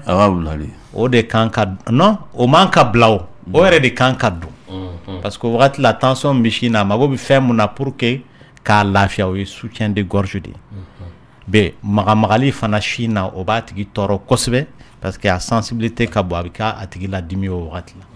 voilà maintenant a sababu bɛ kɛ mun ye a bɛ se ka taa dɔgɔtɔrɔso la hormones de bɛ lajɛ k'a lajɛ n'o y'a sɔrɔ tɔɔrɔ min bɛ k'a lase a tigilama ma dɔgɔtɔrɔ ko musomanin min bɛ npogotigiya la ko ni yɛrɛ nisɔndiya ka d'a ye ko o bɛ se k'a yɛrɛ ka npogotigiya tiɲɛ wa cɛ ma s'a ma foyi nka yɛrɛ nisɔndiya ka d'a yɛrɛ ye kojugu o ye kelen ye a ko filanan ko yala ko npogotigiya bɛ se ka tiɲɛ sira wɛrɛ fɛ ka sɔrɔ basi ma bɔ wa ɲininkali fɔlɔ a filɛ ka mun fɔ ale bɛ k'a yɛrɛ nisɔndiya kɛ ni mun ye a tɛgɛ don wa biki do wa bolomafɛn wɛrɛ de do wa parce que mɔgɔtigiya bɛ mɔgɔ la fɛn fɛn bɛ se ka s'a yɔrɔ ma a bɛ se k'a bɔ yen nɔ donc cɛ seri ma o fɛn wɛrɛ seri ma o mɔgɔtigiya in bɛ se ka bɔ yen nɔ o ye ɲininkali fɔlɔ jaabi ye filanan n'o ye a ka ɲininkali filanan hakili b'o la ko yala ko pogotigiya bɛ se ka tiɲɛ ka sɔrɔ basi ma bɔ wa? Awɔ, a bɛ se ka tiɲɛ parce que an ye mun fɔ hali a filɛ ka yɛrɛ nisɔndiya mun fɔ. O bɛ se ka bɔ yen k'a sɔrɔ basi ma bɔ yen, ma bɔ a tigilama la. Bon musomanin fitinin mun bɛ to ka seliji ta parce que ale ɲɛ b'a la mɔgɔkɔrɔba y'a kɛ, n'o tora ka seliji ta finalement seliji talen parce que olu t'a kɔrɔ dɔn. Mɔgɔw ka seliji ta o kɔrɔ ye ko ji ka se i bɛ hakɛ to maaya sanfɛla ma mais i tɛgɛ gɔni man ka don i kɔnɔ. Ni musomanin mun y'a ye i n'a fɔ baliki don a ba walama a kɔrɔmuso bɛ k'o kɛ, bon ale fana y'o ɲɔgɔnna kɛ. Donc kabini denmisɛnninma a bɛ se ka bɔ mɔgɔtigiya la k'a sɔrɔ a yɔrɔ bɛ waga de i bɛ hakɛ to.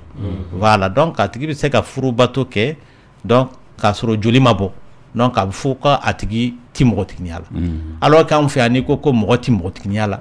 o kɔrɔ de ye ko cɛ delila ka s'a ma. Bon dɔgɔtɔrɔya sira dun fɛ mɔgɔ bɛ se ka k'i ti mɔgɔtigiya la k'a sɔrɔ cɛ ma s'i ma. N delila k'a fɔ hali mɔgɔ taamatɔla gansan i bɛ bɔ mɔgɔtigiya la. Mɔgɔ min bɛ san 13 la i bɛ mɔgɔtigiya la i ma deli ka furubato kɛ i si bɛ taa se san 25 ye wala san 20 i bɛ bɔ mɔgɔtigiya la i yɛrɛ ma parce que a yɔrɔ bɛ waga. Voilà. A bɛ faamu. Nɛgɛjuru ye 21 foni futan ani kɛlɛ hɛrɛ tilenna. Allo. Mansu kuma b'i bolo? Ne tun bɛ fɛ ka docteur ɲininka de. Ni opération nɔ ni den ma t'u bolo. I kan ka san joli de bila ka sɔrɔ i ma den wɛrɛ sɔrɔ wa? Opération fa sugu jumɛn? Césarienne. Ni césarienne kɛra mɔgɔ la i man ka kɔnɔ ta ka kɔ san 1 ye. Den ma to i bolo den tora i bolo i man ka kɔnɔ ta ka kɔn san 1 ye. Parce qu'il faut k'i ka temps dɔ di wolonugu ma a bɛ kɛnɛya. Bon hali ni césarienne ko yɛrɛ tɛ mɔgɔ kɔni n'i jiginna Lamine. Hali kabini césarienne tile mana bamanan tile bɛ yen ni muso jiginna a bɛ bila ka t'u ka so san 2 pendant que den da bɛ sin na walasa a kana kɔnɔbara wɛrɛ ta. Parce que n'i ye kɔnɔbara wɛrɛ ta ka kɔɲɔ o b'a sɔrɔ i yɛrɛ fari ma lafiya. Den mun i bɛ ka sin d'a ma i b'o fana tɔɲɔ parce que ale ma fa sin min la. Donc caman bɛ yen i bɛ taa sɔrɔ malnutrition bɛ den ninnu sɔrɔ. Hali silamɛya sira fɛ a bɛ fɔ ko ni muso bɛ ka sin di den ma pour que tɔɔrɔ kana den yɛrɛ sɔrɔ i man kan tɛ ka sun diyagoya tɛ. Voilà. A bɛ faamu. Nɛgɛjuru ye 21 foni futan ni kɛlɛ. Voix du cœur don hɛrɛ tilenna. Allo. Ma kuma b'i bolo? Ne bɛ fɛ ka kuma docteur de fɛ. Awɔ radio min b'i kɛrɛfɛ i b'a faga dɔgɔtɔrɔ tulo b'i la. Ma somɔgɔw. Ne taara échographie pelvienne ne kɛ quoi. U ko ne ma ko ne ka ovaire gauche qu'il est le siège d'une masse ronde bien limitée de co-structure hypocogène faisant évoquer d'un kyste fonctionnel. Donc ne ɲininkali kɛ n ko kuru in ye mun ye docteur ko ne ma ko ça veut rien dire quoi k'a man jugu ne kɔni sirannen nɔ. Donc ne bɛ fɛ k'i ɲininka ni ne kɔni bɛ n ka toilette vaginale kɛ ne bɛ maga kuru in na kuma dɔw la. O de kun. Mais e bɛ maga kuru mun na ani e ko ye kuru mun kuma fɔ kelen tɛ o. Ni mɔgɔ bɛ toilette kɛ i bɛ maga denso da de la wolonugu da la n'o ye kɔli ye. Bon kyste fonctionnel mun kuma bɛ ka fɔ e ko k'o fɔra ovaire de yɔrɔ la. N'o fɔra o ye fanda yɔrɔ de ye mɔgɔ tɛgɛ tɛ se ka maga o la o bɛ kɔnɔbara de kɔnɔ. Maintenant fanda yɔrɔ n'a fɔra kyste fonctionnel muso kelen o kelen ni Ala y'i da n'i dafalen don fanda yɔrɔ 2 de b'i la n'an b'a fɔ ma ko ovaire. Kalo o kalo i bɛ taa sɔrɔ kuru dɔw de bɛ falen u la a bɛ n'a fɔ poche fitininw dɔw de bɛ ovaire kɔnɔ ji b'u kɔnɔ forokoniw. Muso bamanankan na an b'a fɔ muso kili de b'olu na. Donc kalo o kalo kelen kan ka bɔ foroko in kɔnɔ ka tɔrɔ. Voilà. Maintenant ni mɔgɔ mun ta ma se ka bɔ foroko in kɔnɔ o yɔrɔ in bi yɛlɛma ka kɛ kyste ye fonctionnel ye muso kɔnɔbara fanda yɔrɔ la. Dɔw yɛrɛ i bɛ taa sɔrɔ foroko in normalement ni kili in bɔra a la foroko in kan ka yeelen. Mɔgɔ dɔw ka foroko ti yeelen a bɛ to ten dɔgɔkun 3 dɔgɔkun 6 fo kalo 3 donc o fana ye kyste fonctionnel ye. Voilà. O tɛ bana juguman ye. Dɔw bɛ yeelen u yɛrɛ ma ou bien dɔgɔtɔrɔ bɛ se ka fura sɛbɛn k'a d'i ma mun b'a to o bɛ yeelen. N'a ma yeelen o bɛɛ kɔfɛ o la dɔgɔtɔrɔ y'a ye k'a fɔ kyste in bɛ ka bonya ou bien a ye complication dɔ lase mɔgɔ ma complication in bɛ se ka kɛ mun ye a bɛ se ka ci mɔgɔ la.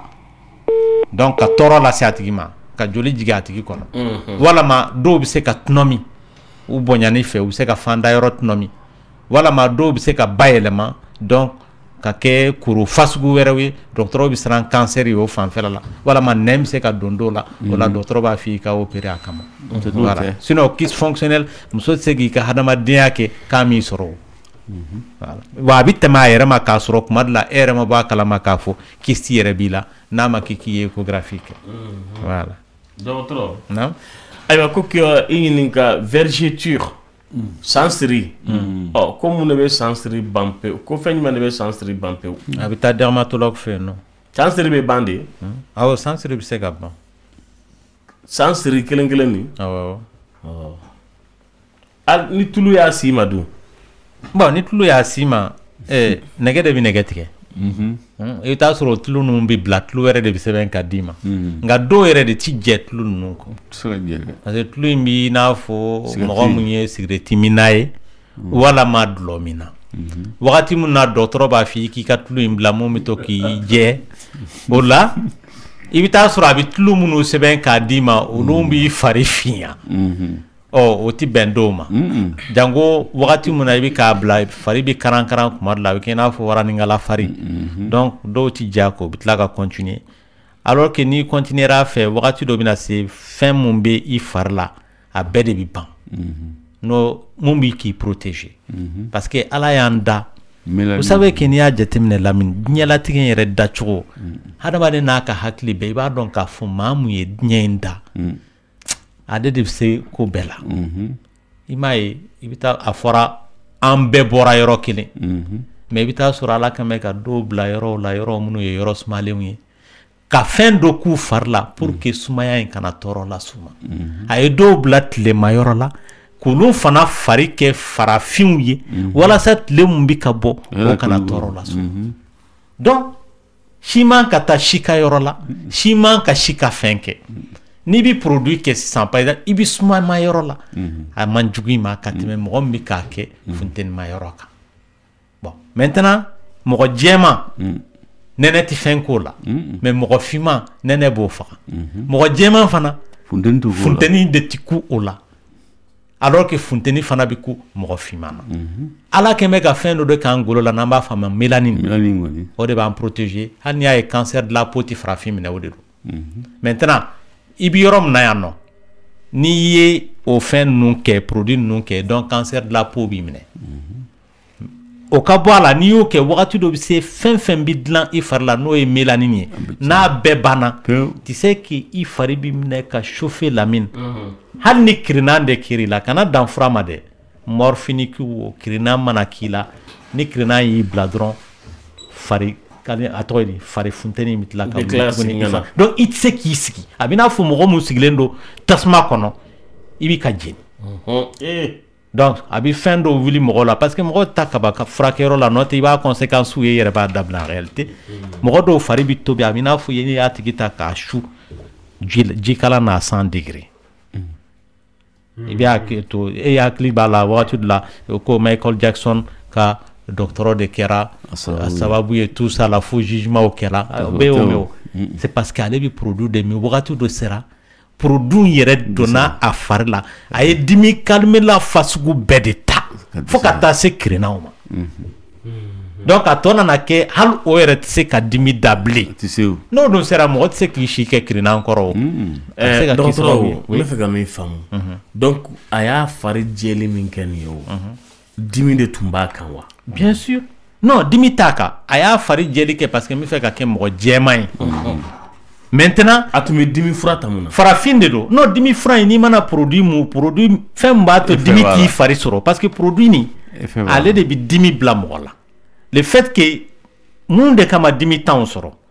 parce que i bɛ taa sɔrɔ fari a tɔgɔ ye fɛn min b'a to ni funtɛni wulila i fari la fɛn min b'i lakana k'i kisi a tɔɔrɔ ma o de ye mélanine n'i y'o bɔ yen nɔ foyi t'i ka farikolo protéger bilen parce que farafin ni tubabu tɛ kelen tubabu ala y'ale da n'a ka mélanine hali tubabu mélanine b'a la koyi mais a fari jɛlen don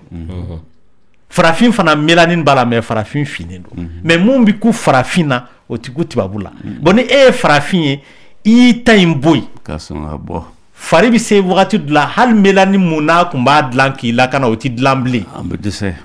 golo t'o dilan tuguni golo t'o dilan bilen n'o kɛra dɔn k'a tigi soit a fari bi girin ka jɛnɛ a yɛrɛ ma i b'a ye produit muna dɔw la u kɔfine i b'a dɔn k'a fɔ po jenina yɛrɛ non hali bi a ma juguya n'a juguyara a kɔ ti fin dɛ i y'a dɔn ni mɔgɔ kɔni jenina a b'i n'a fɔ i fari golo ninnu ti wuli yan ka ji k'a la wa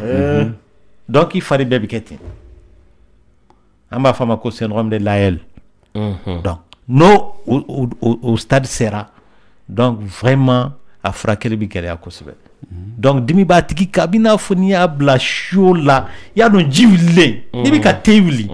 te ji wililen kalama c'est comme n'i y'a tigi bila o kɔnɔ o bi effet mun las'a ma dɛ o dimi fasugu b'o de sɔrɔ a yɛrɛ sigilen o dimi fasugu de bi kara la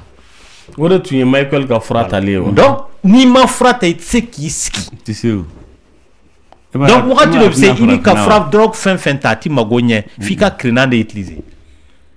kirinan dun e fɛn mun b'a la wagati dɔ wagati kuntala jan fɛn tɛ o e ma hali an bɛ mɔgɔw minnu opérer ni kirinanw ye wagati kunkurunin ko don a man ka wagati jan k'a tigi la o hali o yɛrɛ mun ye miniti 10 ye miniti 15 miniti 30 an bɛ ala deli a tigi ka wuli o kɔfɛ sinon a bɛ se ka kɛ i ti wuli a kɔ kuma ti mɔgɔ mun ta ye tali kuntala jan ye nin ta bɛ taa furakɛli kama nin ta bɛ taa ɲɛ ko dɔ kɛ n yɛrɛ la fo n ko o dimi ka tɛmɛ a bɛ faamu ayiwa ala ka bɛɛ lajɛlen kisi o ma han n'ala sɔnna a ma nɔgɔ o de y'a to a bɛ f'u ɲɛna k'u k'a dabila u ti sɔn dɔgɔtɔrɔ ayiwa ko ni ale ka kalo labɔ sera ko basi min bi bɔ ko o bi yɛlɛma tuma la ka kɛ chocolat ye ani finman ye ko ye mun fɛn fasɔn se tɛ ale ma tan bon o sababu ka ca an y'a fɔ n ko fibrome bɛ se ka o kɛ mɔgɔ la endométriose hali endométriose nin yɛrɛ a kɔrɔ ye de i bɛ taa sɔrɔ hadamaden laada dilanyɔrɔ sun a bɛ denso camancɛ de la donc a bɛ n'a fɔ pépinière mun bɛ to ka falen kalo o kalo a yɔrɔ in bɛ bin après a bɛ falen sababu dɔw kama o laada dilanyɔrɔ in sun in bɛ taa sɔrɔ denso yɔrɔ wɛrɛ la a bɛ taa yɛrɛ sɔrɔ a man k'a yɛrɛ sɔrɔ yɔrɔ min na n'o ye denso muscle ye ou bien a bɛ tɛmɛ o kan yɛrɛ ka taa yɛrɛ sɔrɔ fanda yɔrɔ ninnu na ou bien nugu sanfɛ n'o kɛra kalo o kalo i bɛ taa sɔrɔ o yɔrɔ in bɛ to ka bugu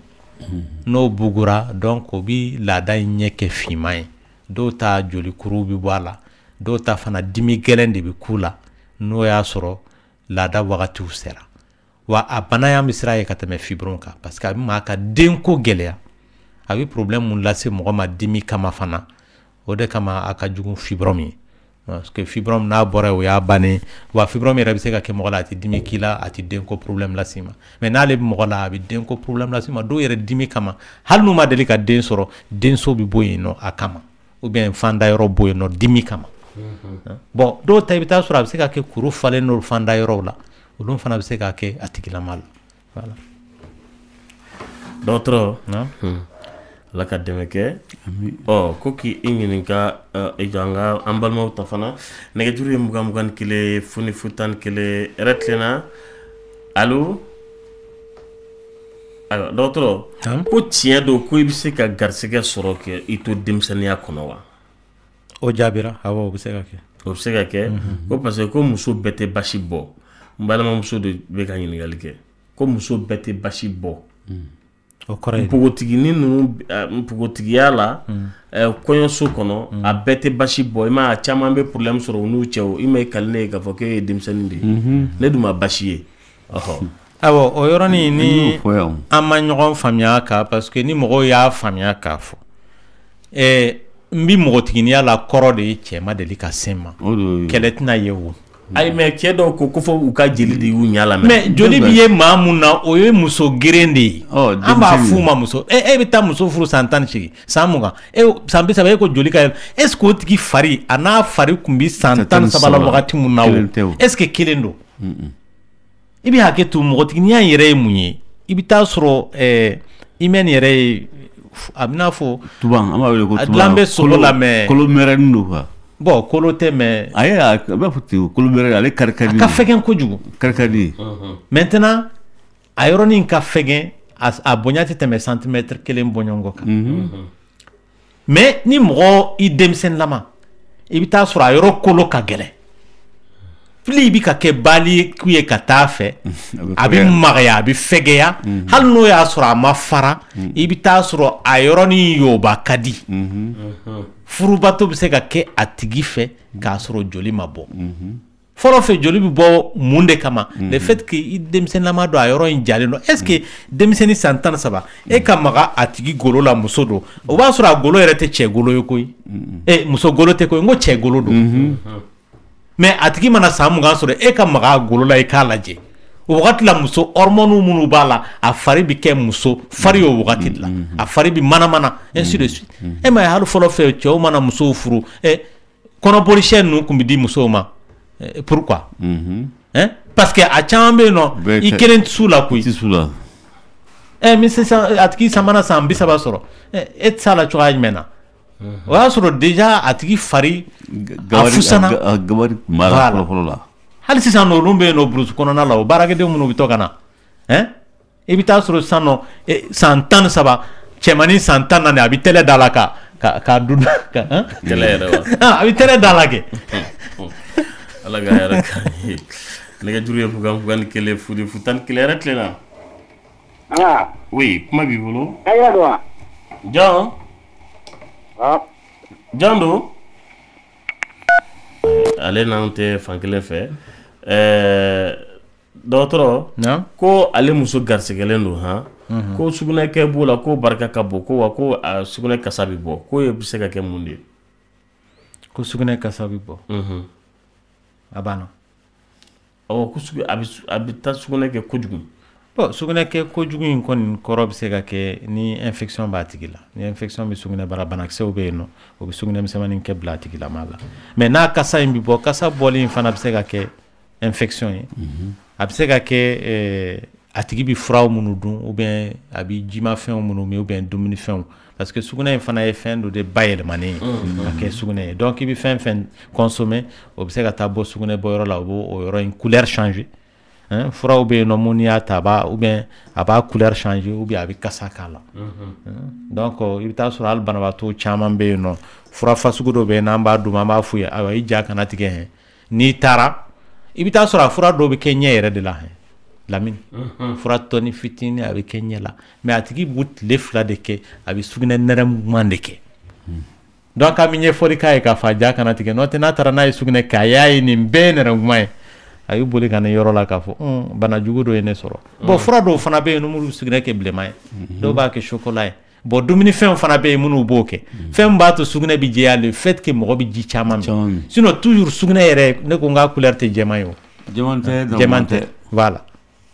a bɛ faamu ko k'i ɲininka ko muso min kɔnɔ bi tiɲɛ bi kalo 6 kɔfɛ a garisigɛra tuguni o bɛ problème sɔrɔ wa ayi o tɛ baasi ye o tɛ baasi ye o b'a sɔrɔ wolonugu b'a place la n'o y'a sɔrɔ tiɲɛni a bɛ dépend tiɲɛni n'o y'a sɔrɔ a kɛra a yɛrɛ ma fana walama ale de y'a dabɔ a kama n'a y'a dabɔ a kama a y'a kɛ ni minɛn fasugu jumɛn a y'a kɛ ni fura fasugu jumɛn avortement tiɲɛni ko an y'olu fɔ ka tɛmɛ parce que ne sisan a tigi taara wolonugu kɔnɔna siɲɛ ka kɔnɔbara tiɲɛ i bɛ taa sɔrɔ hali kɔnɔbara kura mun bɛ sigi kalo 6 tɛ dɛ hali ni san 1 don o kɔfɛ o b'a sɔrɔ yɔrɔ mun latiɲɛnen don tonso bɛ taa sigi yɔrɔ wɛrɛ la mun tɛ yen o bɛ se k'a to a tigi bɛ taa bana sɔrɔ kɔnɔbara la parce que chaque fois joli bɛ bɔn a tigilama kan fo ka taa kɔnɔbara bin ou bien ka opération yɛrɛ lase a tigilama ma voilà. Dɔgɔtɔrɔ ko ale muso garisigɛlen don kalo 2 dɔrɔn ko muso tɛ bannen don ale fɛ dilanna furubato ma ko hali n'a k'a muso ma k'a ka bisu k'a la k'a tɛ sɔn ko n'a taara o sira fɛ k'ale tɛna se ka kalo 9 kɔnɔ dɛ k'ale tun tɛ fɛ ka muso tromper k'a bɛ mun de kɛ muso kɔnɔma en tant que docteur de m'i lajɛ k'a fɔ e ka kɔnɔmaya in na i ni cɛ man ka se ɲɔgɔn ma nin wagati in na furubato interdilen tɛ kabini kɔnɔbara daminɛ fo ka taa se jigin don ma voilà a ka bannen don ka hali bisu fana k'a la dɔgɔtɔrɔ oui o ye faamuyabaliya ye a jɔrɔlen don kɔnɔbara ko in na mais a ma taa a ka dɔgɔtɔrɔ fɛ yen mun bɛ peseli kɛ o bɛ ɲɛfɔli k'a ye k'a fɔ le fait k'i bɛ furubato kɛ wala ka bisu di o t'a to kɔnɔbara in bɛ tiɲɛ o au contraire ale jɔrɔlenba mun don dɛ k'a bali k'o kɛ o yɛrɛ de bɛ na ni kɔnɔbara tiɲɛni ye voilà. ayo fo na nya ci tanama ratlina oui ban su kuma bi bulu tu me fais le docteur Nilingari. Il y a une année, il y a une opération qui era fibrome là. En même temps, les 2 ovaires étaient derrière l'utérus. Donc, il y a une opération qui là. Bon, même il y a une année. Mais depuis le mois de juin, il faut aussi ça. Douleur terrible de bien. Ani a indisposé à Kajoukouniere, même après. Wakati ben kono ben dini faut me décès. Boneta donc oui jume. Oh, ola ikanka sigikata e opera lami? Bamako ya ere. Oui, i opera la rom na ema sigikata médecin fi no ikanye faiwa. Ayi ne ma sigin parce que opération ko fait un écho donc ou ton connaît ma connaît ka istro gestion. Voilà pour que la gêne problème Hysterosalpingographie. Voilà, mais n'est non, donc c'est que le chaman de biké ou monoba échographie biké hysterosalpingographie biseka ne écho ma fin kuma de l'air al le menempo banaxe ou biseka seke kalaji ya famia wa voilà pour que cadon problème biorojme parce que ani mo opérer la kystiko nuna tout ça là wala fibron ko korate ka ti falen tukuni ko mono ko ni opérer la ka boyono lonti fale mais do wero bi fale on ya famia wa et puis hani mo opérer la ikene ya to la fana mo farete kili do kene ya to la donc joli munu bi ke kono barala ibta suro nalo fasugo do bi falen kono surtout une infection e mo mene obse ka 10000 la se mo ma ka suro fibromutew ka suro kisti fanate. Voilà. Intimele la kandoraki nege juri mugan kele funi futan kele retlena allo Banti kuma bi bolo oui docteur Tlubila docteur Ansiu amba zumanya yo do abor narena bismillah gelera li bolo kame narena ka bela jele fo retlena allo oui Tlubila Banti ni dare mlanga nyal lage ko kemme to ga la pia ko ga babu to aka babu yemwe ni ate barala tamo bu samere aka barala do ako wani ngale gala ko aka dileme krata d'autres ankmano ka mbama kego ko yera ni sodia kadale ka be munasama ankmano de ka ngo atigi yamana de gala kosebe atse ka furu bato keble ya famia ya famia ki ka dable kam sufuru ok tam sufuru jonache d'autres non ako ko erni tumbe ale cheyakan ko o perla ni o sangolon vlaye ko da to ko ale ka omblisi ba gratter ni tumbo ko ale barakun ba angenya ko erni de kumbala ko o perla sisan abito ka dimi ko erni ko o perla ni o sangolon vlaye anna o perla sisan bi segi kata laje docteur sola yala erni tina ba pa ni o perla erni la ko rote ka seka falen tuguni aka sege no asro falen talate ou bien abi seka ke dinge were bi bo ombili krefe o fana bi ka dama erni parce que adama den yere kalalen do kono barayna chamancela donc ata disignor la kata fo barakoro o be kalada de donc yoro yore no ñogon bla hani dinge fitinde do ni nugo bi se ka do ayro la wala ma ken yere bi se ka do ayro la o ke so bi ka o afo mako erni d'autres non bolam sugo ko mu ye woro korla fi kata se fo maya yoro la kasoro i fari jelo lo men naturellement ko fo abike maloya e kete finimbo i tianyana ka fo abike dibila ko mu ne boke en fait ka woro korla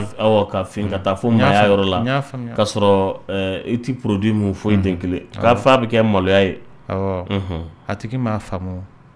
ibi haketu woro korola la shiu de bi fale abi bella maintenant ni tamatoro rabi de pa mo mun fasale no be mo mun kabu parce que avait dépend woro in frotter de la ɲɔgɔn. Le fait que woro bi frotter ɲɔgɔn na si minnu b'a fɔ k'u bi bɔ olu tɛ se ka bɔ bilen. Frotteli in b'u faga u bi dan sira la i ɲɛ bi fɛn finman in na n'i y'a ta ka microscope kɛ k'a lajɛ si kunguruninw caman de don fo ka to ɲɔgɔn kan e yɛrɛ ka ɲɛnayeli la nin ye farigolo de alors que si kunkolow de don. Golo tɛ ka fin dɛ. Voilà golo si parce que golo fana sanfɛla la si caman bɛ yen bon tellement si ninnu ka ca minnu bi falen ka ɲɛ i n'a fɔ yɔrɔw la minnu tɛ woro kɔrɔla ye parce que fɛn dɔ ti k'u frotter olu bi bɔ ka ɲɛ o mais minnu kan ka bɔ woro furancɛ la le fait que i bi taama a yɔrɔ in bi frotter ɲɔgɔn na o b'o si ninnu bali ka falen donc o yɔrɔ in bi kɛ yɔrɔ finman ye voilà a bi faamu nɛgɛjuru ye 20 ni 1 0 10 ani 1 yɛrɛ tilenna allo oui allo kuma b'i bolo bon ne mun fɛ ka docteur ɲininka de wa parce que ne ka lawaji n taara o fɔ cogo min na wa ou bien o de ayiwa an t'a dɔn i bɛ fɛ ka min fɔ a ɲɛfɔ sa voilà ne ka cɛyaji wa a ka teli kojugu de wa hali n'an sigilen bɛ gɛrɛn na ni muso ko kuma cayara dɔrɔn a bɔ quoi bon ni fɛn t'a dɔn bana don ou bien fɛn sugu min don wa diyagoya tɛ o ka kɛ bana ye n ko diyagoya tɛ o ka kɛ bana ye wa fɛn wɛrɛ bɛ se k'a kɛ wa oui bana bɛ se k'a kɛ mais diyagoya tɛ o ka kɛ bana ye ni farilaji bɛ mɔgɔ la diyagoya don n y'a f'i ye n ko normalement e filɛ ka si hakɛ min fɔ farilaji bɛ bɛɛ la pour que i bɛ hakɛ to ni muso b'i kɛrɛfɛ ou bien ni a nɛgɛ y'i minɛ ji bɛ bɔ o ye diyagoya ye o n'o yɛrɛ tɛ mɔgɔ la i man kɛnɛ mais a bɔli kojugu dɔw fana bɛ yen minnu bɛ se ka banakisɛw kofɔ parce que ni ji in cayara mɔgɔ fari la banakisɛw fana bɛ profiter ka don a la voilà a b'a fɔ minnu ma ko trop plein tout ça là parce que i bɛ taa sɔrɔ banakisɛ ninnu donna ji in na ji in dun bɛ dilan prostate de la voilà yɛrɛ tilenna oui kuma b'i bolo radio min b'i kɛrɛfɛ bi caman b'a mankan na allo oui an tulo b'i la ça va ne fa aba an ce somɔgɔw bɛ tɔɔrɔ si tɛ kɔri baasi tɛ aba baasi tɛ ne bolo ne ye furu fɔlɔ kɛ mais ne furu sara mais sisan nɔ cɛ dɔ de bɛ na n bara mais n ye den sɔrɔ a tigi fɛ mais cɛ bɛ fɛ ka furu mais cɛ muso ko ko n tɛ furu cɛ fa fana ko ko n tɛ furu mais furu dun ka di cɛ ye donc ne bɛna kɛ cogo di sa monsieur Lengo i bɛ segin i ka kuma kan sa a ko allo oui an tulo b'i la oui n ko ne ye furu fɔlɔ kɛ mais n furu sara bon sisan nɔ cɛ dɔ de bɛ na n nɔfɛ bon n ye den sɔrɔ o cɛ ye mais cɛ ko k'a bɛ n furu cɛ fa ko ko n tɛ furu cɛ muso fana ko ko fana ale sara sinon ne tɛ furu bon donc furu dun ka di cɛ ye ala ko tiɲɛ cɛ yɛrɛ fana ka di ne ye bon ne yɛrɛ t'a dɔn n bɛna kɛ cogoya min sisan nɔ tɛnɛ hakilina dɔ b'i fɛ a kan ka mun de kɛ Lamine a ka kan ka min kɛ cɛ ba ko en tant que n'ale ma sa ka muso tɛ furu a cɛ ba de y'o fɔ cɛ muso de y'o fɔ a man di ba ye muso de ko ko a man di ba ye a man di muso ye Lamine a man di cɛ fa de ye a man di cɛ muso ye sinon cɛ ba problème foyi t'o bolo ok sisan i bɛ min kɛ i bɛ cɛ de lajɛ kɛ cɛ de ye dutigi ye muso tɛ dutigi ye i b'a jate minɛ n'a sɔrɔ monogami de b'a n'a muso ni ɲɔgɔn cɛ ni monogami t'a n'a muso ni monogami t'u cɛ i bɛ cɛ de lajɛ o cɛ bɛ se k'a ka furu kɛ cɛ de bɛ se ka nin bɛɛ solution a solution bɛɛ bɛ cɛ de bolo mɔgɔ si tɛ se k'a kɛ ni cɛ tɛ ne y'o de f'a ɲɛna ne ko n ko solution b'ale de bolo solution b'ale de bolo dɛ ale ma muso in furu ale bɛ ka siran a fa de ɲɛ tuma caman ba de ta ka gɛlɛn e dun ko problème tɛ ba ta la ni problème tɛ ba ta la bon cɛ de nɔ don il faut k'i ni cɛ ka kuma de a ye communiquer a ka kuma i ka ko dɔ yira la ni furu ka d'a ye tigitigi t'a dɔn min b'a bali furu i ma ko n'o de fɔ ne ɲɛna balamuso i bɛ tugu cɛ kɔ mais taa n'a ye dɔɔni dɔɔni i y'a faamu a ka position ma nɔgɔn ɔhɔ a dɛmɛ i ka taa n'a ye dɔɔni dɔɔni i k'a faamu d'accord i yɛrɛ kɛwale kɛcogo peut-être a bɛ se ka kɛ falenni caman bɛ na mais a bɛ kɛ muɲu de kɔnɔ wa i tɛ kɔrɔta a ma fana i t'a bousculer n cɛ weleli la nɛgɛjuru ye 21 foni 10 ani 1 yɛrɛ tilenna allo allo allo an tulo b'i la o taara dɔgɔtɔrɔ ayiwa a bi kɔni a kɛlen b'a ko règle la kuma ka ca kosɛbɛ nin tun y'o k'a b'i fo ko k'i ɲininka sa k'ale tun bɛ pile plan in de ta k'a ka cycle tun ye 29 jours ye ko maintenant sisan a tɛ ka pile plan ta k'a bɛ 30 jours de kɛ ko est-ce que k'o kɔrɔ ye mun ye fɔlɔ ko deuxièmement ko ale ka jour de danger ye jumɛn de ye kɔrɔ foyi t'o la o tɛ bana ye o n'i y'a mɛn kɔrɔ ye de o k'a sɔrɔ bana don mɔgɔ ka cycle bi yɛlɛma a yɛrɛ ma k'a sɔrɔ i ma fura ta i kelen ka fura fana ta n'o ye planning fila ye n k'o bi cycle dɔ de créer i fari la farilaju min bi mɔgɔ la n'o b'a to i ka laada bɛ na a filɛ ka pile plan ko kuma min fɔ o fana bi dilan ni o hormones de ye voilà maintenant a bɛ se ka kɔnɔ ta wagati min na ni kɔnɔ ta de ka d'a ye ni tile 30 a ye mun kuma fɔ o ka teli ka kɛ laada tile 15 14 16 17 fo 18 voilà ayiwa a bɛ faamu ayiwa ko k'i ɲininka dɔgɔtɔrɔ ayi k'i ka kuma dafa ko leere administrativement a bɛ Tombouctou fɛ ko mais militairement ko Segu de b'a gérer capitaine k'an ka foli bɛ capitaine Traoré ye kosɛbɛ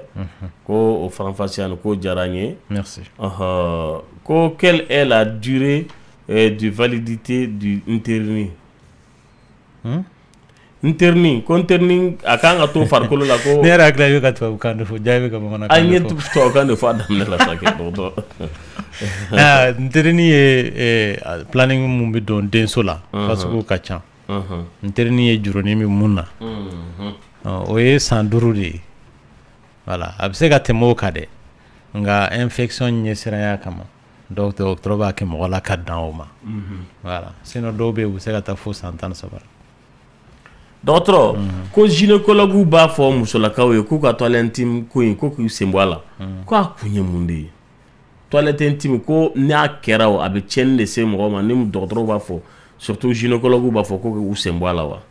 oui an y'a fɔ mɔgɔw k'u sen bɔ a la parce que a bɛ na ni tiɲɛni de ye i bɛ hakɛ to musoya dɔrɔn tɛ koyi ala ye hadamaden da yɔrɔ yɔrɔ bɛ yen nɔ ni nɔgɔ b'a la ni kocogo de b'a la i fari yɛrɛ de b'a ko nun filɛ nin ye nunbo bɛ bɔ a yɛrɛ ma ɲɛ filɛ ɲɛji bɛ bɔ a yɛrɛ ma tulobo o bɛ bɔ a yɛrɛ ma dɔgɔtɔrɔ b'a fɔ i ka n'i yɛrɛ wɔgɔbɛ a to yen parce que ɲɛfɛla fana ji de bɛ dilan leminɛnpo dɔ bɛ yen mun a bɛ dilan muso la o ye leminɛnpo ɲuman ye o yɛrɛ de b'a to mɔgɔ bɛ den sɔrɔ donc o bɛ dilan i fari la i bɛ hakɛ to ɲɛfɛla in ji bɛ bɔ a yɛrɛ ma a yɛrɛ de b'a yɛrɛ ko e yɛrɛ mago bɛ mun na dɔrɔn ka sanfɛla in ko n'o tɛ i tɛgɛ kana se kɔnɔna ma e tɛgɛ mun bɛ se kɔnɔna ma i bɛ taa sɔrɔ i sɔɔni kɔrɔla ninnu na banakisɛ min bɛ a miliyɔn bɔ i bɛ tɛgɛ mana don kɔnɔna la kɔnɔna mun saniyalen don e bɛ banakisɛ ninnu ta ka taa n'u ye e k'a kɔlɔsi hali i ɲɛ e ka girin k'i tɛgɛ don i ɲɛ la tan nɔ i b'a ye kuma dɔ la n'i ma fura yɛrɛ ta dimi tɛ ban parce que i bɛ taa sɔrɔ i ye nɔgɔ de don i tɛgɛ la i ɲɛ kɔnɔ alors que ɲɛ bɛ tile k'a yɛrɛ saniya ɲɛji bɛ bɔ k'a sɔrɔ nɔgɔ tɛ se pour que a bɛ fɔ n'i b'i ɲɛ jɔsi i bɛ sanfɛla de jɔsi o i bɛ bonya de jɔsi ka bɔ yen n'o tɛ i yɛrɛ tɛgɛ tɛ se ɲɛ kɔnɔna ma o vagin kɔnɔna fana bɛ ten vagin kɔnɔna banakisɛw de bɛ yen mun b'u ka baara kɛ mun kɛn bɛ ka vagin kɔnɔna yɛrɛ kɛ vagin ye tɔɔrɔ kan'a sɔrɔ olu de ye banakisɛ wɛrɛw kɛlɛnanw ye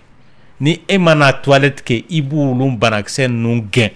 banakisɛw minnu bɛ kɛnɛ ma n'olu bɛ ka yɔrɔ ɲɔri yala sɔrɔdasiw bɛ yan k'an kɛlɛ o pa olu bɛ don ka na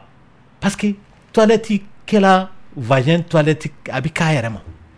donc banakisɛ lakananaw minnu fana bɛ yen nɔ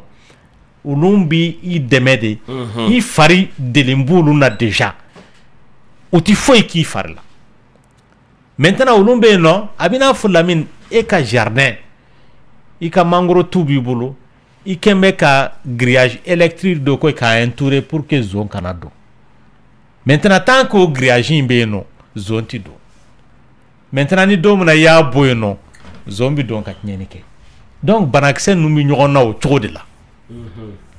donc o de y'a to gynécologue b'a fɔ i kana toilette kɛ toilette kɛlan yɛrɛ minnu filɛ ni gynécologue b'a sɛbɛn k'a d'i ma parce que i bɛ taa sɔrɔ toilette kɛlan ninnu fana dabɔra banakisɛ dɔ de fagali kama i bɛ taa sɔrɔ misali la toilette kɛlan dɔ bɛ yen nɔ a dabɔra banakisɛ dɔ fagali kama n'i y'a kɛ dɔ wɛrɛ la mun t'o ye a b'o tɔ juguya de o de k'a k'a faga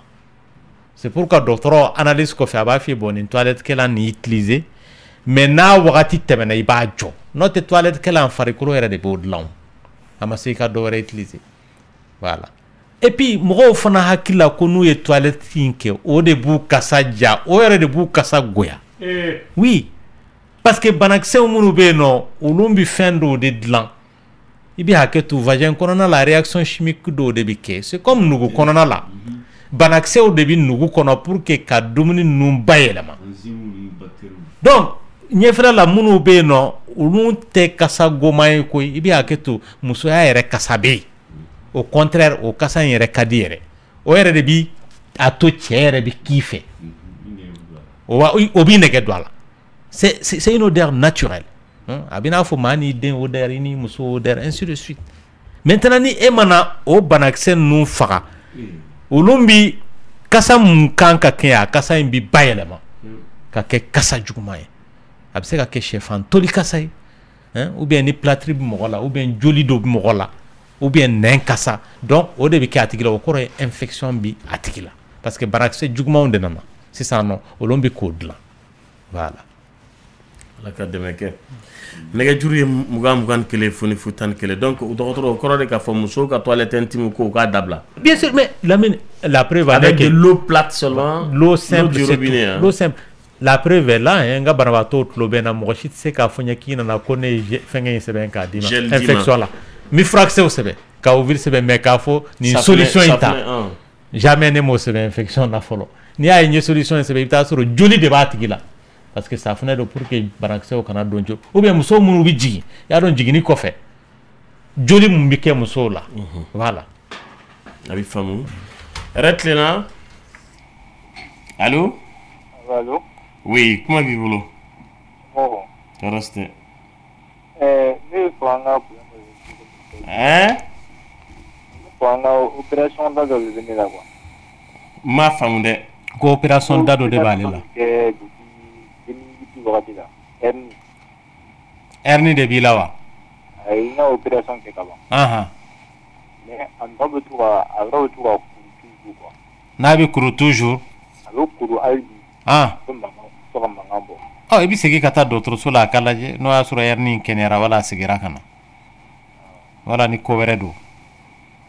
yɔrɔ kelen mun opéré la o de don wa o yɔrɔ de don i bɛ segin ka taa dɔgɔtɔrɔso la a ka lajɛ n'o y'a sɔrɔ hernie ma tila ka bange tuguni awɔ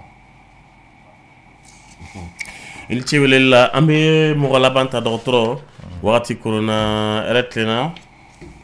waaleykum salam kuma b'i bolo ne kun b'a fɛ ka dɔgɔtɔrɔ ɲininka ni tɛ se ka suguni mana na dɔrɔn fo i k'a tigɛ ne o tɛ a b'i bɔ o kɔrɔ ye i bɛ san joli la san 20 tɛ tɛmɛ o kan san 20 tigi kɔni infection de ka teli k'o k'i la o bana jugu don n ko a bana ka jugu quoi bon infection kɔni ka jugu anw bolo parce que banakisɛw de bɛ yen nɔ banakisɛ ninnu bɛ se ka t'u yɛrɛ sɔrɔ yɔrɔ wɛrɛ la k'a tigi ka den sɔrɔ siraw la tiɲɛ k'a tigi bali den sɔrɔ la a bɛ se ka taa suguni nana dɔrɔn tɛ k'a lamara quoi o man kan tɛ ka kɛ o awɔ a faamuna i ni ce weleli la ayiwa dɔgɔtɔrɔ ko ale n'a muso ka furu sirila nin y'a kalo 5 ye a ko den ma sɔrɔ fɔlɔ ko mais u y'a lakɔlɔsi ko muso ka cycle k'a bɛ varier entre 28, 30 et 35 jours ko mun na o ye cycle régulier de ye toujours a ma falen musow filɛ nin ye n ko dɔw ta bɛ na wagati kelen tile 28 o tile 28 dɔw ta ye tile 32 o tile dɔw ta ye tile 26 o 26 do ta fana be no atina wakati kelen na mais ka soro banate awo ambe bitain blanc nala ye dɔgɔkun wɛrɛ yira na sa ani dɔgɔtɔrɔ bɛ ɲɔgɔn na sɔrɔ dɔgɔtɔrɔ Tabako a ka numéro ye 79 28 55 47 79 28 55 47 a ka ɲuman bɔ su la dia kunte dia nyana desi bali hijali le duanye